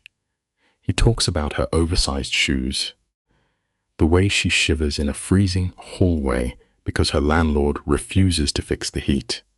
The most tragic part is that Victor has been watching her suffer for 5 long years. He hid like a coward behind rusted playgrounds, watching his own child slowly fade. He could never step out of the shadows because if anyone knew he was alive, his massive revenge plan would fall apart. He traded his daughter and her happiness just to keep his hatred burning. He watched the light fade from her eyes. It is a brutal but necessary truth to swallow. Holding on to bitter revenge will always cost you the thing you love the most. Victor twists the emotional knife even deeper. He asks Anthony if he knows what it feels like to watch your own child suffer while being powerless to help. This is the exact moment the room shifts. Anthony looks up and his anger is just gone. For the first time in 5 brutal years, Victor looks into the eyes of his rival and sees a reflection of himself. Anthony quietly agrees. He whispers that if his own daughter, Sophia, dies tonight, that screaming agony is all he will have left. We see 2 titans of the underworld stripped down to nothing by the exact same terror. It is a powerful reminder for all of us. No matter how much power you build around yourself, the love you have for your family will always leave you completely and beautifully vulnerable in the end. For one fragile second, the brutal war between these two broken men simply stops. Deep down in their bones, they are haunted by the exact same nightmare of losing their children. But the clock does not care about their shared grief. Victor's tablet flashes with only 1 hour and 2 minutes remaining. Far away, Jerry is pushing his taxi to the absolute limit across the bridge. He fights through blinding rain, while little Bianca presses her face against the cold glass. Tires screech as they slide to a halt behind rusted shipping crates, just a few hundred yards from the warehouse. Jerry cuts the engine. He peers through the dark and spots heavily armed guards pacing around. It is a stark truth we all face. When walking into a trap, you must clearly see what waits in the shadows. Jerry knows these dangerous streets better than almost anyone. 30 years behind the wheel teaches a man the difference between a cheap thug and a truly cold-blooded killer. He starts to panic, swearing to Bianca that they cannot take another step towards that building. But this little girl is already unclicking her seatbelt. She looks him dead in the eye and tells him to wait exactly 1 hour. If she does not return, he needs to drive away and tell Mrs. Dot she is sorry. Jerry begs to call the police. Bianca hits him with a truth that completely freezes his blood. By the time the sirens arrive, Sophia will be dead. There is a bomb counting down right now. You and I have to remember something crucial here. Sometimes, absolutely, no one is coming to save the day. Before Jerry can even catch his breath, the car door slams shut, and Bianca vanishes into the freezing downpour. She scrambles through the thick mud, keeping her tiny frame hidden behind massive steel shipping containers. Her ruined sneakers splash through deep puddles, and that soaked wool sweater hangs off her like a heavy chain. But she refuses to slow down. For every 40 feet, she presses back the freezing metal and listens to the night. High above, a sniper sweeps the slick pavement with a massive beam of light. She holds her breath, waits for the blinding white circle to pass, and then she bolts for the rusted chain-link fence. This is exactly what real guts look like in practice. True courage is not about being fearless. It is about being terrified and taking the step anyway. She peers through the rusted wire and spots the main loading dock. There are 4 massive guards blocking the entrance, heavy rifles resting across their chests. One of them is cupping his hands to hide the glowing cherry of his cigarette. Running straight at them would be an instant end to her life. But here is the beautiful twist hidden in the dark. Bianca never had any intention of using the front door. She closes her eyes, lets the cold rain wash over her face, and pictures a secret code hidden inside that old music sheet. It was the same code that drove experts insane, and it gave her the real map, a forgotten tunnel, exactly 80 paces to the west. It is amazing how one kid outsmarts a small army. Pure muscle is loud, but a quiet and sharp mind will always win the long game. That hidden message confirmed the guards had absolutely zero idea this back door even existed. It was a forgotten underground pipe buried deep beneath the cracked asphalt, completely missing from every single blueprint the strike team used. Bianca pulls away from the fence and moves west, silently counting every single footstep, while the storm screams all around her. At exactly 51 meters, she finds the exact spot. It is a heavy iron manhole cover, tucked away behind a pile of rotting wooden pallets. This is the moment she dives straight into the belly of the beast. We can learn a profound lesson from this little warrior. The path to saving the things you care about is rarely a clean line. Sometimes you have to climb through the dirt and the darkness to find your victory. Just picture this scene out there in the relentless rain. She stares down at this massive iron disc. If you look closely, you see the edges have been freshly chipped by something heavy. Someone was just here. Someone with patient hands who needed to make absolutely sure this lid would move tonight. It was her father. Bianca drops to her knees. That iron lid weighs twice as much as she does. She jams her tiny fingers under the scraped edge and pulls until her shoulders burn. It barely moves, so she flips onto her side, plants her busted sneakers against the wet concrete, and shoves with every ounce of spirit she has. The iron groans open. It proves a powerful point we often forget. Sheer, unshakable willpower can move even the absolute heaviest obstacles placed in our way. The moment that every lift shifts, a suffocating wave of corrupted air strikes her. It is the undeniable stench of the underworld, a toxic cocktail of stagnant water, corroding iron, and a darkness that makes the skin crawl. Her stomach violently revolts, but she forces the nausea down. Today, you and I are going to unpack this story together, starting with this descent. She slides over the rough edge, climbing down rotting rungs into a living nightmare.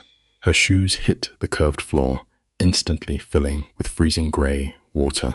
It is pitch black, save for a single, ghostly halo of street light bleeding from above. But she is not defeated.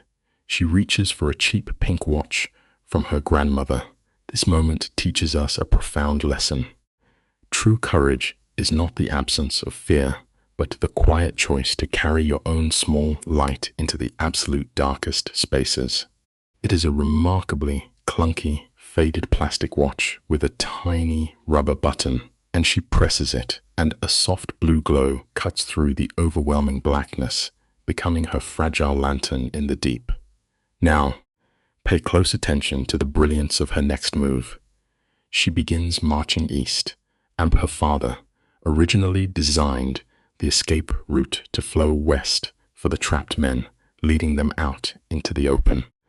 But to break in, Bianca must completely reverse the map. She has to trudge 80 agonizing paces directly east through the thick, toxic sludge. She counts every splashing step, while her breath trembles in the hollow pipe. She drags her hand against the slime just to stay upright. In life, fixing a broken situation often requires us to walk backward through the very pain we are trying to escape, retracing the difficult steps that others were too terrified to confront. She ducks under heavy iron pipes that drip freezing water down her spine, but the physical cold is nothing compared to the psychological puzzle racing through her mind. How does a father construct a flawless, deadly trap for his rivals, yet deliberately leave a hidden back door unlocked? How can the ruthless syndicate monster who cornered 12 armed men be the exact same gentle dad who taught her secret codes over warm milk? Which version of him is waiting in the shadows above? At 72 paces, the faint blue glow catches a break in the concrete wall. A rusted maintenance ladder shoots straight up toward a wooden trapdoor. It stands as the final hurdle. Her journey reminds us that the people we idolize often carry hidden, contradicting shadows, and growing up means finally accepting that our heroes are just as deeply flawed as the rest of humanity. Picture this cinematic framing. A single blade of harsh white light bleeds through the edges of the wooden trapdoor. Down in the cold dark, little Bianca shoves her decoded paper deep into her soaked sweater. She grips the iron rungs, pressing her fragile shoulder against the heavy wood, and inches it open. Blinding truth floods her tear-streaked face. Then she hears a voice she has not heard in 5 agonizing years. The same gentle tone that once read her bedtime stories is now coldly commanding a mafia firing squad. It is a devastating realization that shatters her reality. She pushes the door completely upward, pouring all her exhausted strength into the wood. We eventually learn a terrifying but necessary lesson here. Sometimes the terrifying monsters we spend our lives running from are actually the very people who originally taught us how to walk. The heavy door slams against the concrete floor with a violent metallic clang, completely shattering the silence of the warehouse. She drags her exhausted body over the edge and simply stands up. Let us look at this sequence piece by piece, shall we? We are witnessing a tiny, soaked child walking directly into the epicenter of a mafia massacre. Her pale hair clings to her muddy face, and her small shoulders tremble from the freezing storm, yet her bright blue eyes are entirely deadlocked. She stares right at the tall man in the slick black coat and simply says, "Papa, stop." That fragile command hits the room with more destructive force than a live explosive. It completely paralyzes the hardened gunmen in their tracks. This moment proves a profound truth. Even in our absolute darkest hours, genuine innocence possesses the raw power to silence the deepest, most entrenched hatred.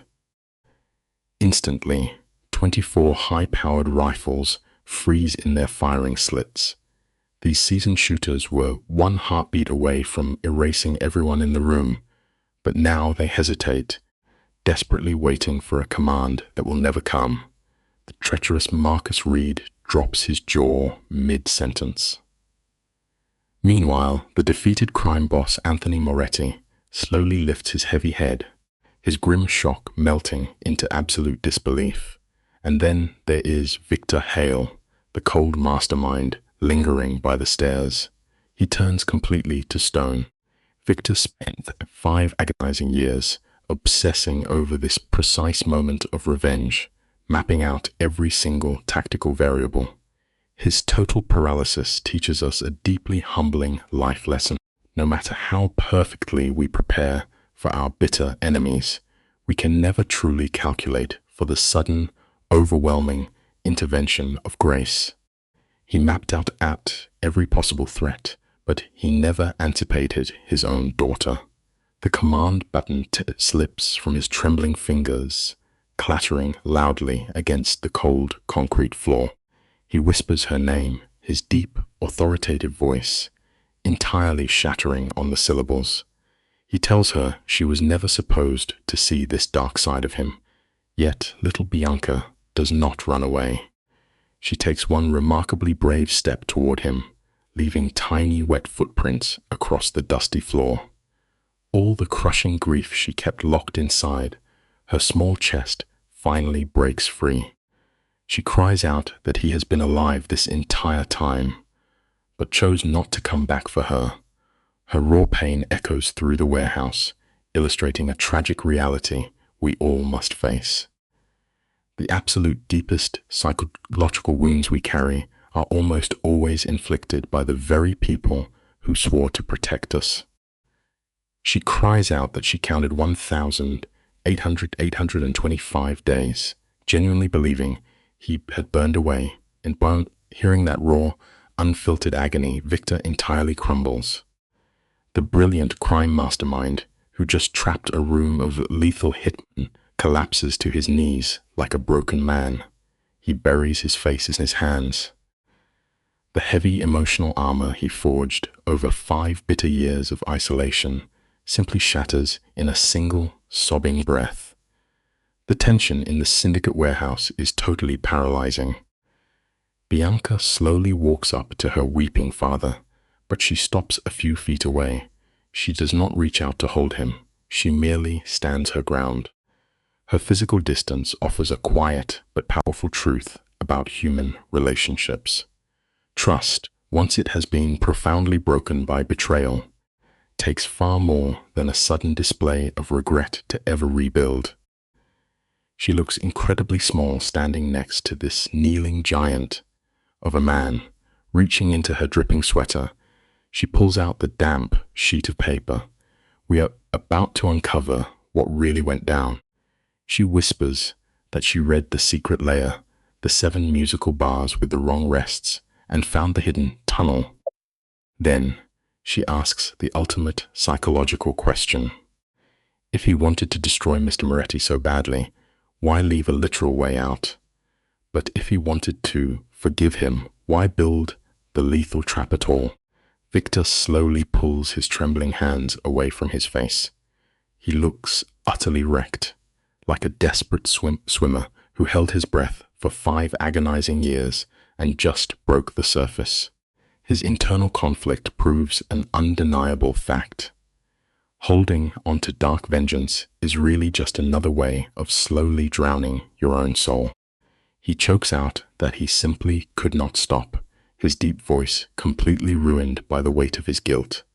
The terrifying truth finally spills out onto the warehouse floor. 2 years ago, a shadowy figure tracked him down, offering unlimited funding and the daily schedule of Boss Moretti's own daughter. The deal was simple: build the ultimate death trap, and revenge would be served on a silver platter.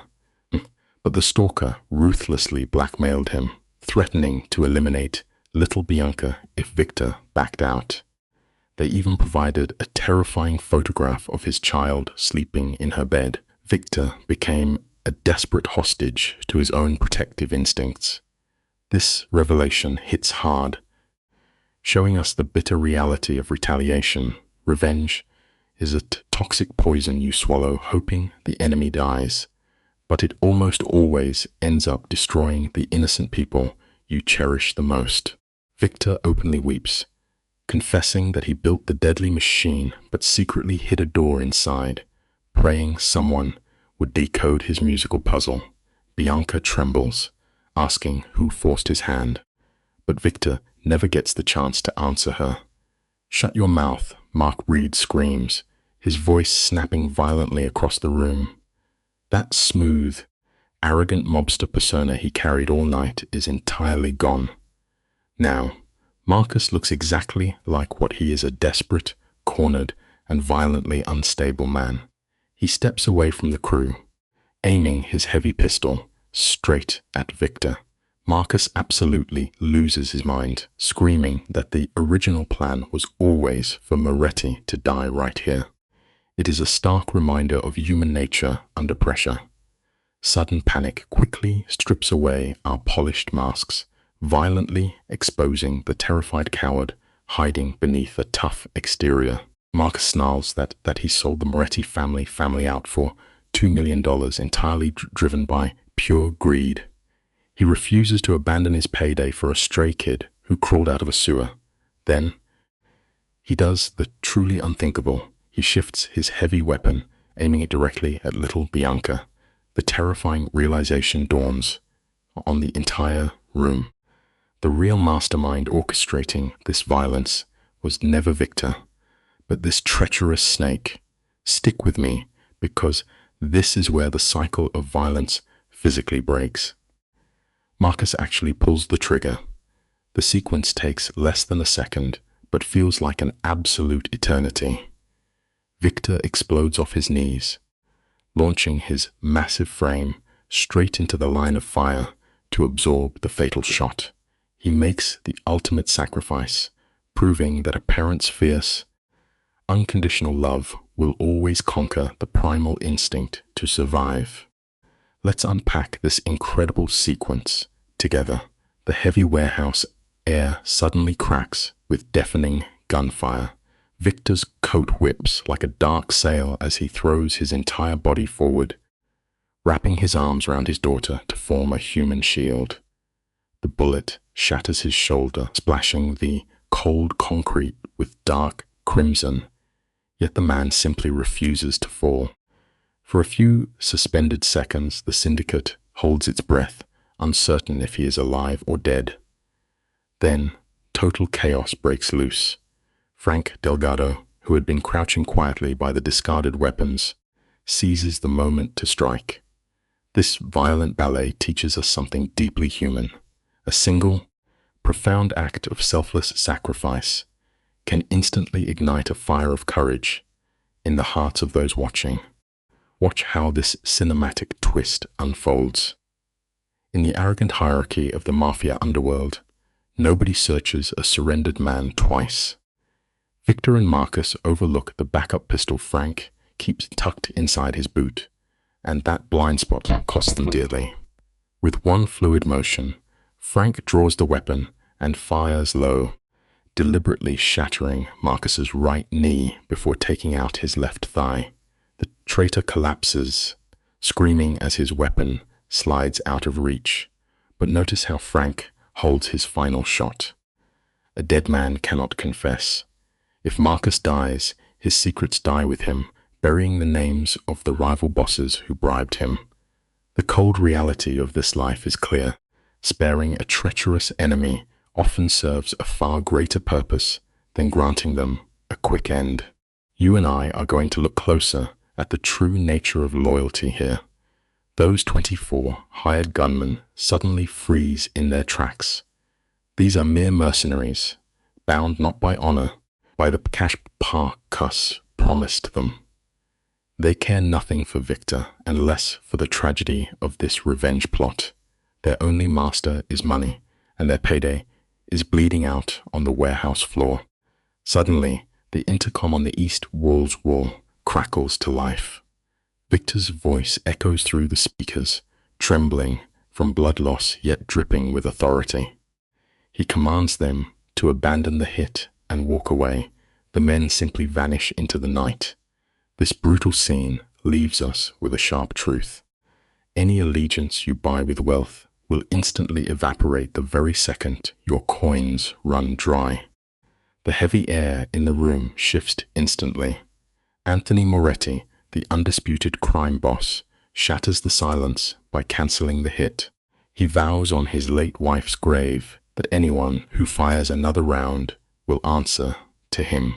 The armed men immediately fade into the shadows like smoke. Then comes a cinematic moment that defies all logic. Anthony sprints across the concrete, ignoring the scattered weapons, and rushes toward Victor.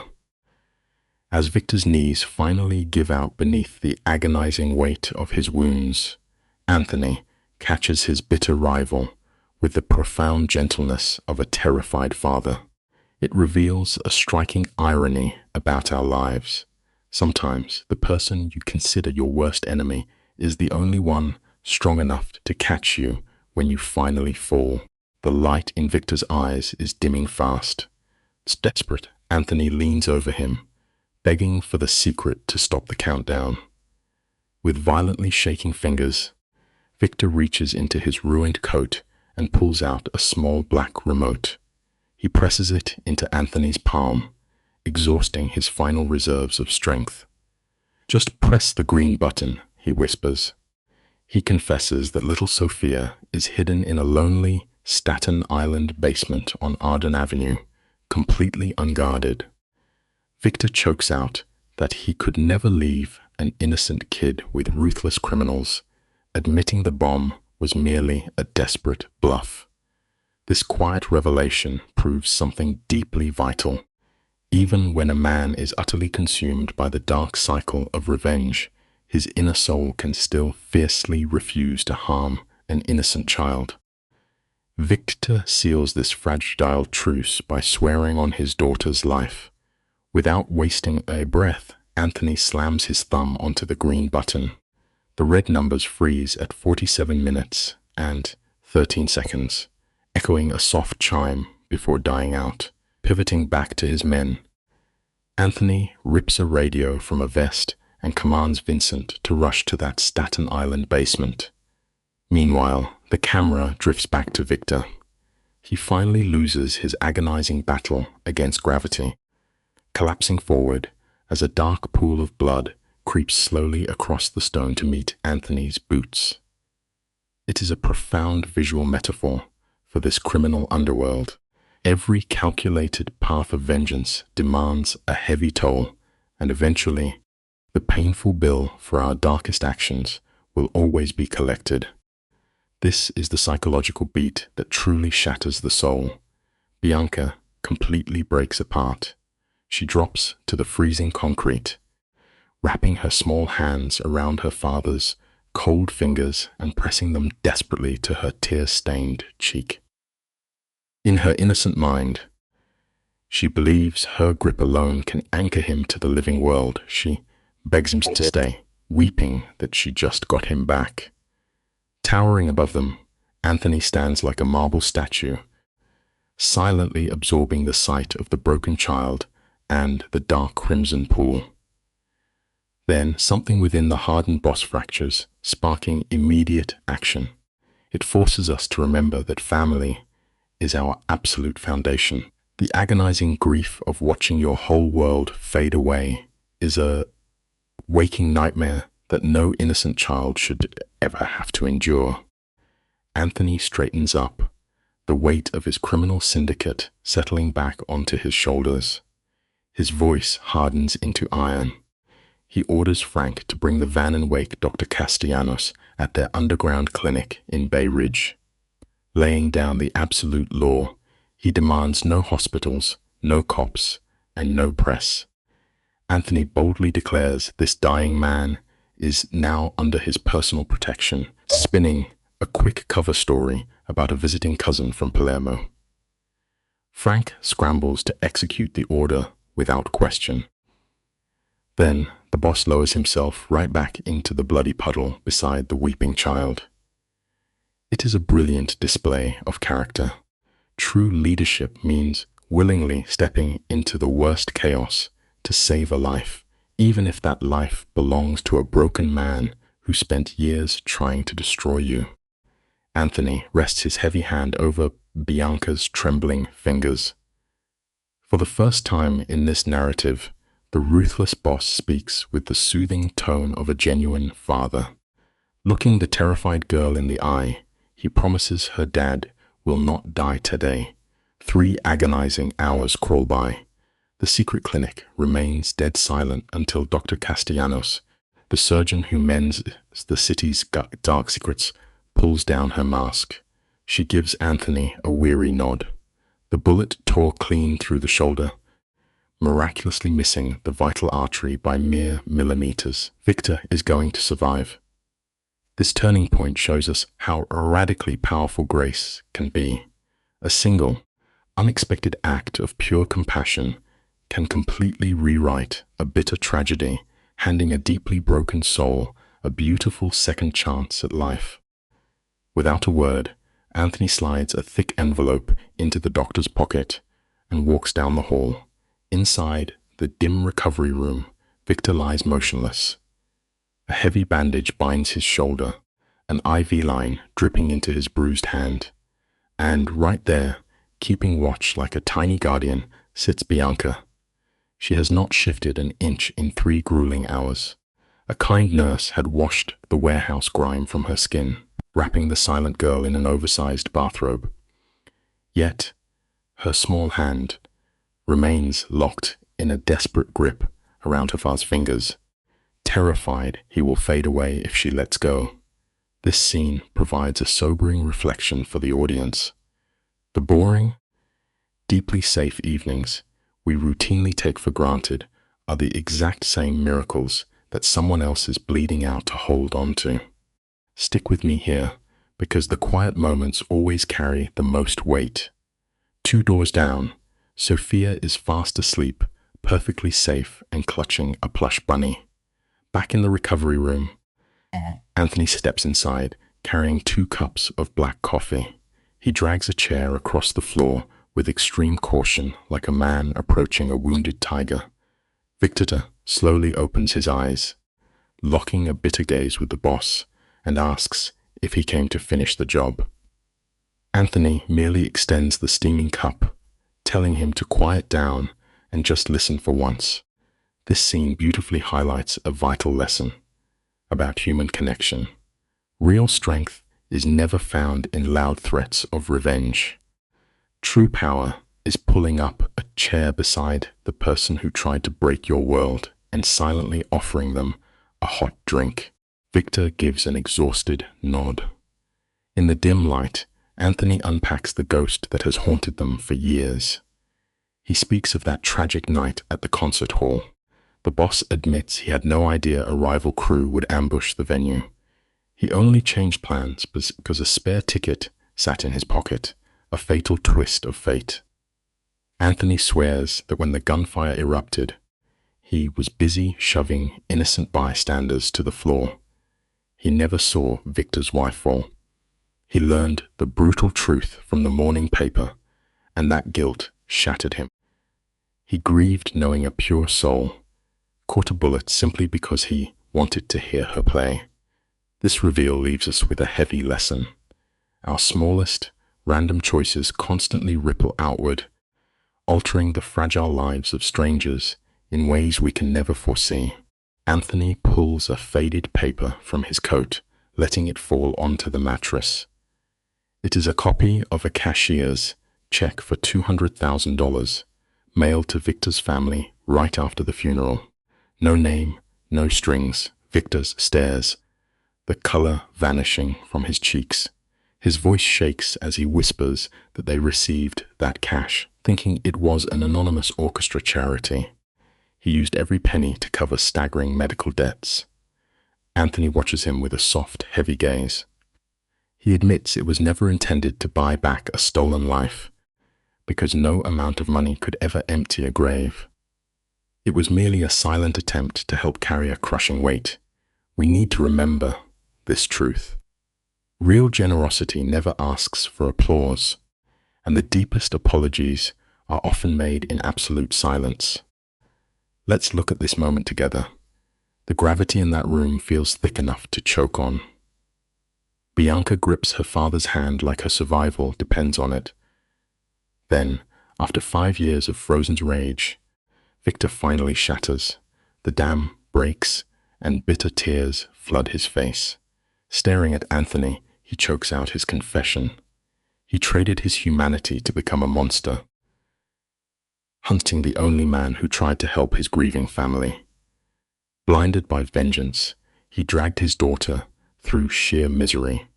When the morning sun finally touches the quiet Brooklyn streets, the silence is deafening. It leaves us with a painful truth. Clinging to blind hatred only destroys the soul that holds it, slowly poisoning the exact love we are so desperately trying to protect. Search the news, and you will find zero mention of the bloodshed at Warehouse 17.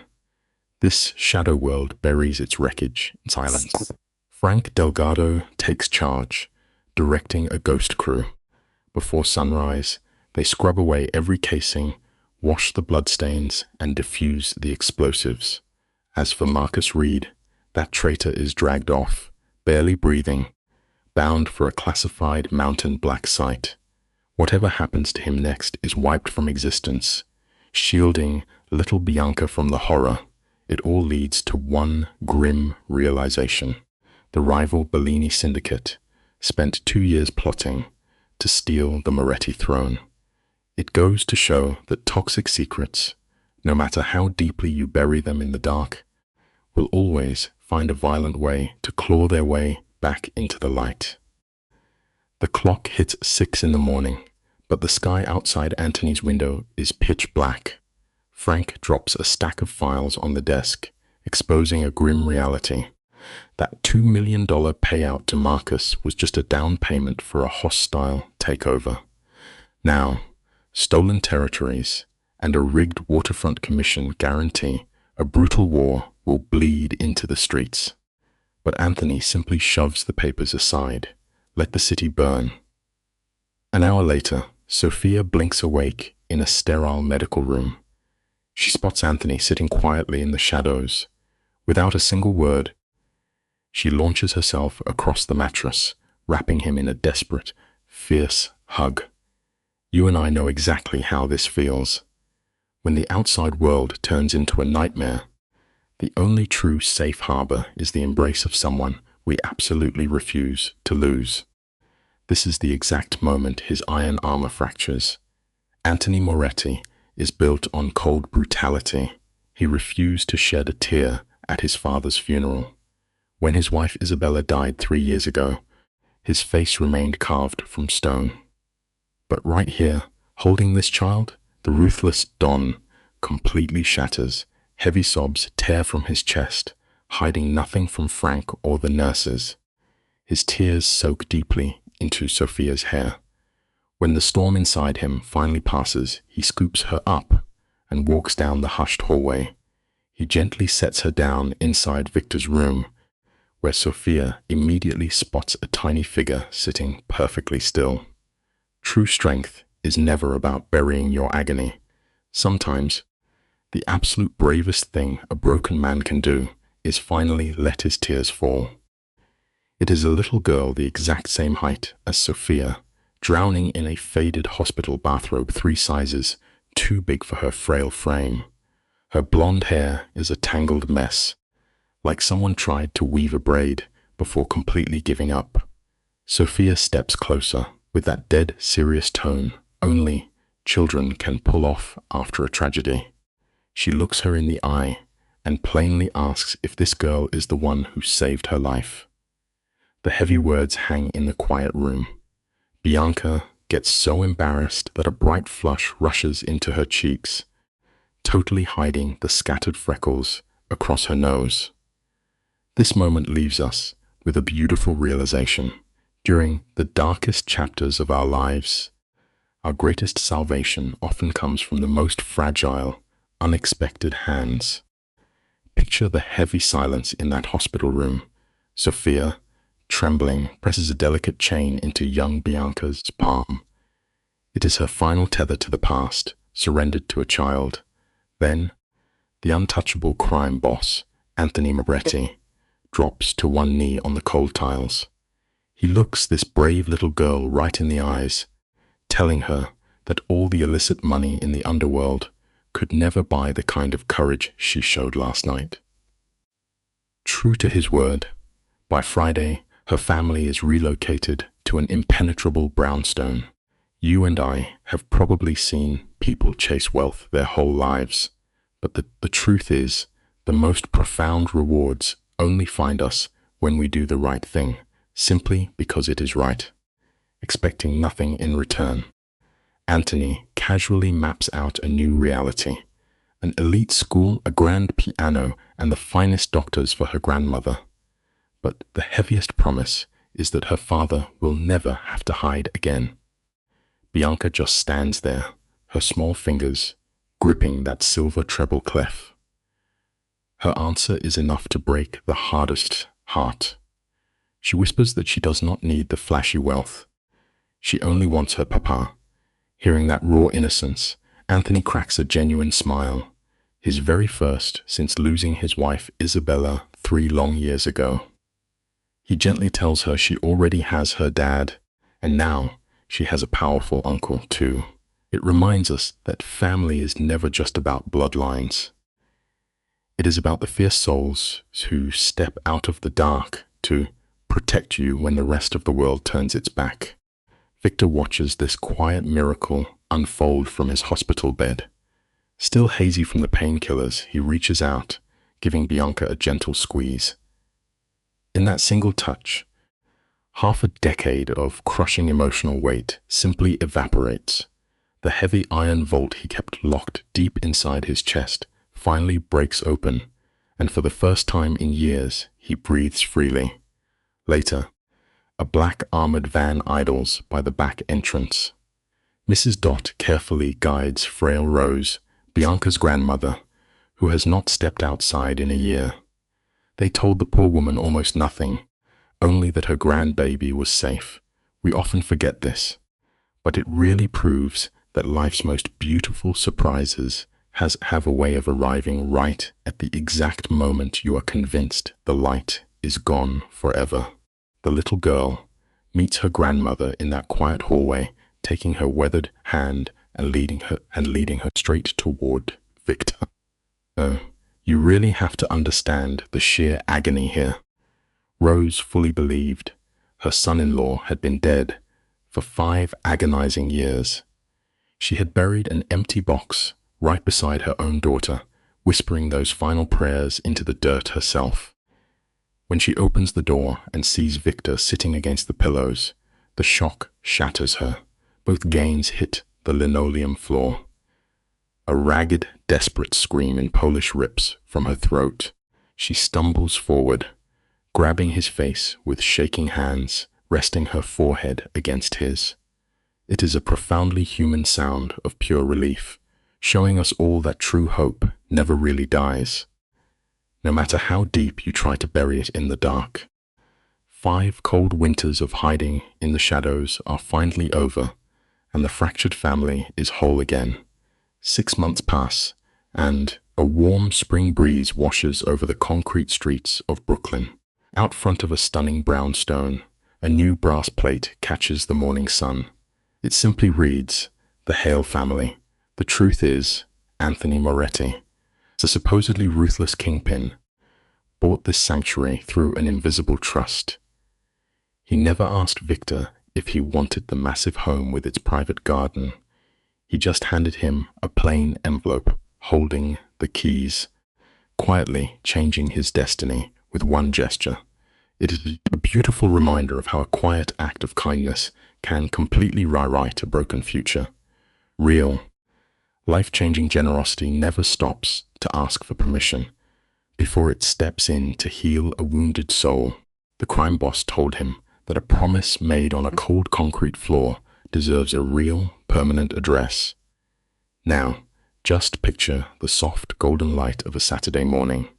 Bianca steps out the front door, wearing the crisp navy blazer of her new academy. Her hair is pulled into neat braids. It took Victor weeks of clumsy practice to learn how to do that for his little girl. The hollow, terrified look from their desperate days on the run is entirely gone, replaced by a warm, healthy flush in her cheeks. Victor walks proudly right beside her. The brutal injury on his arm has healed into nothing but a thin white scar, and he does not even try to hide it anymore. It is a comforting truth we all need to hear. No matter how violently the past cuts you, time and genuine love will always fade the worst trauma. The world has quietly shifted on its axis. Victor spends his afternoons teaching piano to the neighborhood kids for a few pennies. They barely know how to tie their shoes, yet they watch him with absolute reverence. By the window, Grandmother Rose knits her once shaking hands perfectly steady. The real twist arrives every Saturday at 4. A heavy black Cadillac pulls to the curb, and out steps the untouchable mob boss, Anthony Moretti, holding hands with little Sophia. She beams with a toothless smile. It goes to show that no matter how much violence stains your history, you can always choose to build something new from the ashes. Peace and forgiveness are not just handed to us. They are deliberate choices we have to wake up and make every single day of our lives. Sophia bolts up the steps before her father can even shut his car door. Since that terrifying standoff, she and Bianca are entirely inseparable. They whisper in secret codes, laughing at things their hardened fathers could never understand. The girls crash into the living room, filling the house with loud joy. Out on the quiet porch, Anthony takes the empty seat next to Victor. A glass is waiting for him, holding 2 fingers of dark whiskey. 2 men who once plotted to destroy each other, now sitting in comfortable silence. You and I can take a vital lesson from this. Our kids do not have to carry the grudges we built out of our own pain. We have the power to break the bitter cycle, stepping aside so the next generation can share a laugh instead of a senseless war. Victor lets out a long, weary breath. "You have been kinder than I expected," he whispers. Anthony does not blink, remaining completely deadpan. "Do not get it twisted," he replies. "I still run an empire built on broken bones. I am no hero. I am just trying to be a slightly less terrible villain today." Victor slowly nods. But here is the secret the streets never knew. 6 months ago, Anthony handed down a permanent law to his captains. He strictly banned all mafia business from ever touching a concert hall again. No hits, no shady deals where the music plays. The lesson here is profound. Even the darkest hearts will fiercely protect a quiet sanctuary just to keep the last fragile pace of their humanity safe from the violence they constantly create. That ban covered every theater in New York City. It became a silent law that no soldier dared to test. Outside the parlor window, warm piano notes drift into the spring breeze. Bianca sits on the bench, showing Sophia how a treble clef becomes the letter M. Sophia squints, then gasps with joy, a brilliant smile taking over her face. Anthony stands frozen, watching them through the glass. The heavy burden of his violent empire fades for a moment. Without looking at Victor, he whispers into the quiet evening. That little girl did not just save my daughter. I believe she is quietly saving my dark soul. It is a beautiful truth we all need to remember. True salvation rarely comes with loud fanfare. It usually arrives softly, carried by the gentle innocence of a child. Inside the parlor, Bianca feels a warmth on the back of her neck. We all know that subtle magic when someone who cares is watching. She peeks through the glass, locking eyes with her father, and spots Anthony in the shadows. A genuine smile crosses her face. Her hands drift back to the ivory keys. From memory, she plays the exact first 11 measures her mother performed at Carnegie Hall on the night she died. It is a piece by Debussy, soft, melancholic, and at peace. This time, no gunfire shatters the melody. There is only the steady rhythm of profound healing. Here is the lesson we must face. Holding on to bitter revenge easily locks you inside a dark cage. But finding the strength to escape that self-made prison is the hardest fight of your entire life. The monsters who break us rarely attack from expected angles, and our true saviors are never who we anticipate. A child often spots the truth far quicker than grown men in tailored suits. When you drop quiet kindness into the dark, it always echoes back in unpredictable ways. Forgiveness carries a terrifying, beautiful power, even if offered half a decade late. Even while staring at blood on freezing concrete, it is simply never too late to alter a damaged soul. That is the ultimate lesson of our messy existence. If this story of human tragedy stirred something real inside your heart today, do me a favor. Hit subscribe, leave a like, and share this broadcast with someone who desperately needs to hear a real story about redemption and second chances tonight. Let me ask you something as we wrap up. What went through your mind watching little Bianca climb that ladder? Have you ever received a random act of kindness, only realizing its profound depth years later? Have you ever stood on the edge of despair, forced to choose between the bitter comfort of revenge and the heavy burden of forgiveness? Which road did you walk? Leave a comment below with your city and one sentence about your own path. I read every single one, and your stories are the true lifeblood of this channel. To everyone listening out there in the dark, I wish you deep peace, solid health, and a purpose that actually matters. Protect the little ones around you, my friends, because they usually carry the biggest, most resilient hearts in the entire room. Victor Hale S. Venn is brilliant, precise, and emotionally understandable. He loses his wife because of Anthony Moretti's criminal war, then spends years preparing a trap that uses music, memory, and betrayal. His plan is not random violence. It is so symbolic. He wants Anthony to feel the same helplessness he felt when Elena died and Bianca suffered. However, the story teaches that even justified pain can become dangerous when it turns into revenge. Victor's grief is real, but his plan places Sophia, an innocent 7-year-old child, in danger. He claims he is not a monster, yet he attaches a countdown and explosive threat to a child's life. This contradiction is the heart of the lesson. When people are consumed by revenge, they may begin to resemble the very cruelty they hate. Victor wants justice for Elena, but he risks becoming someone who uses another child as a weapon. That is why the second layer of the music sheet is so important. Hidden beneath the trap is an escape route. This suggests that Victor still has a moral struggle inside him. Part of him wants Anthony to suffer. Another part still understands mercy. Educationally, this is a powerful message. Anger can reveal injustice, but it should not be allowed to govern our actions completely. Revenge may give a person a sense of control, but it rarely brings true healing. It can trap the victim in the same darkness created by the original harm. The story encourages viewers to ask difficult questions. What does justice look like? When does punishment become cruelty? Can pain be honored without creating more pain?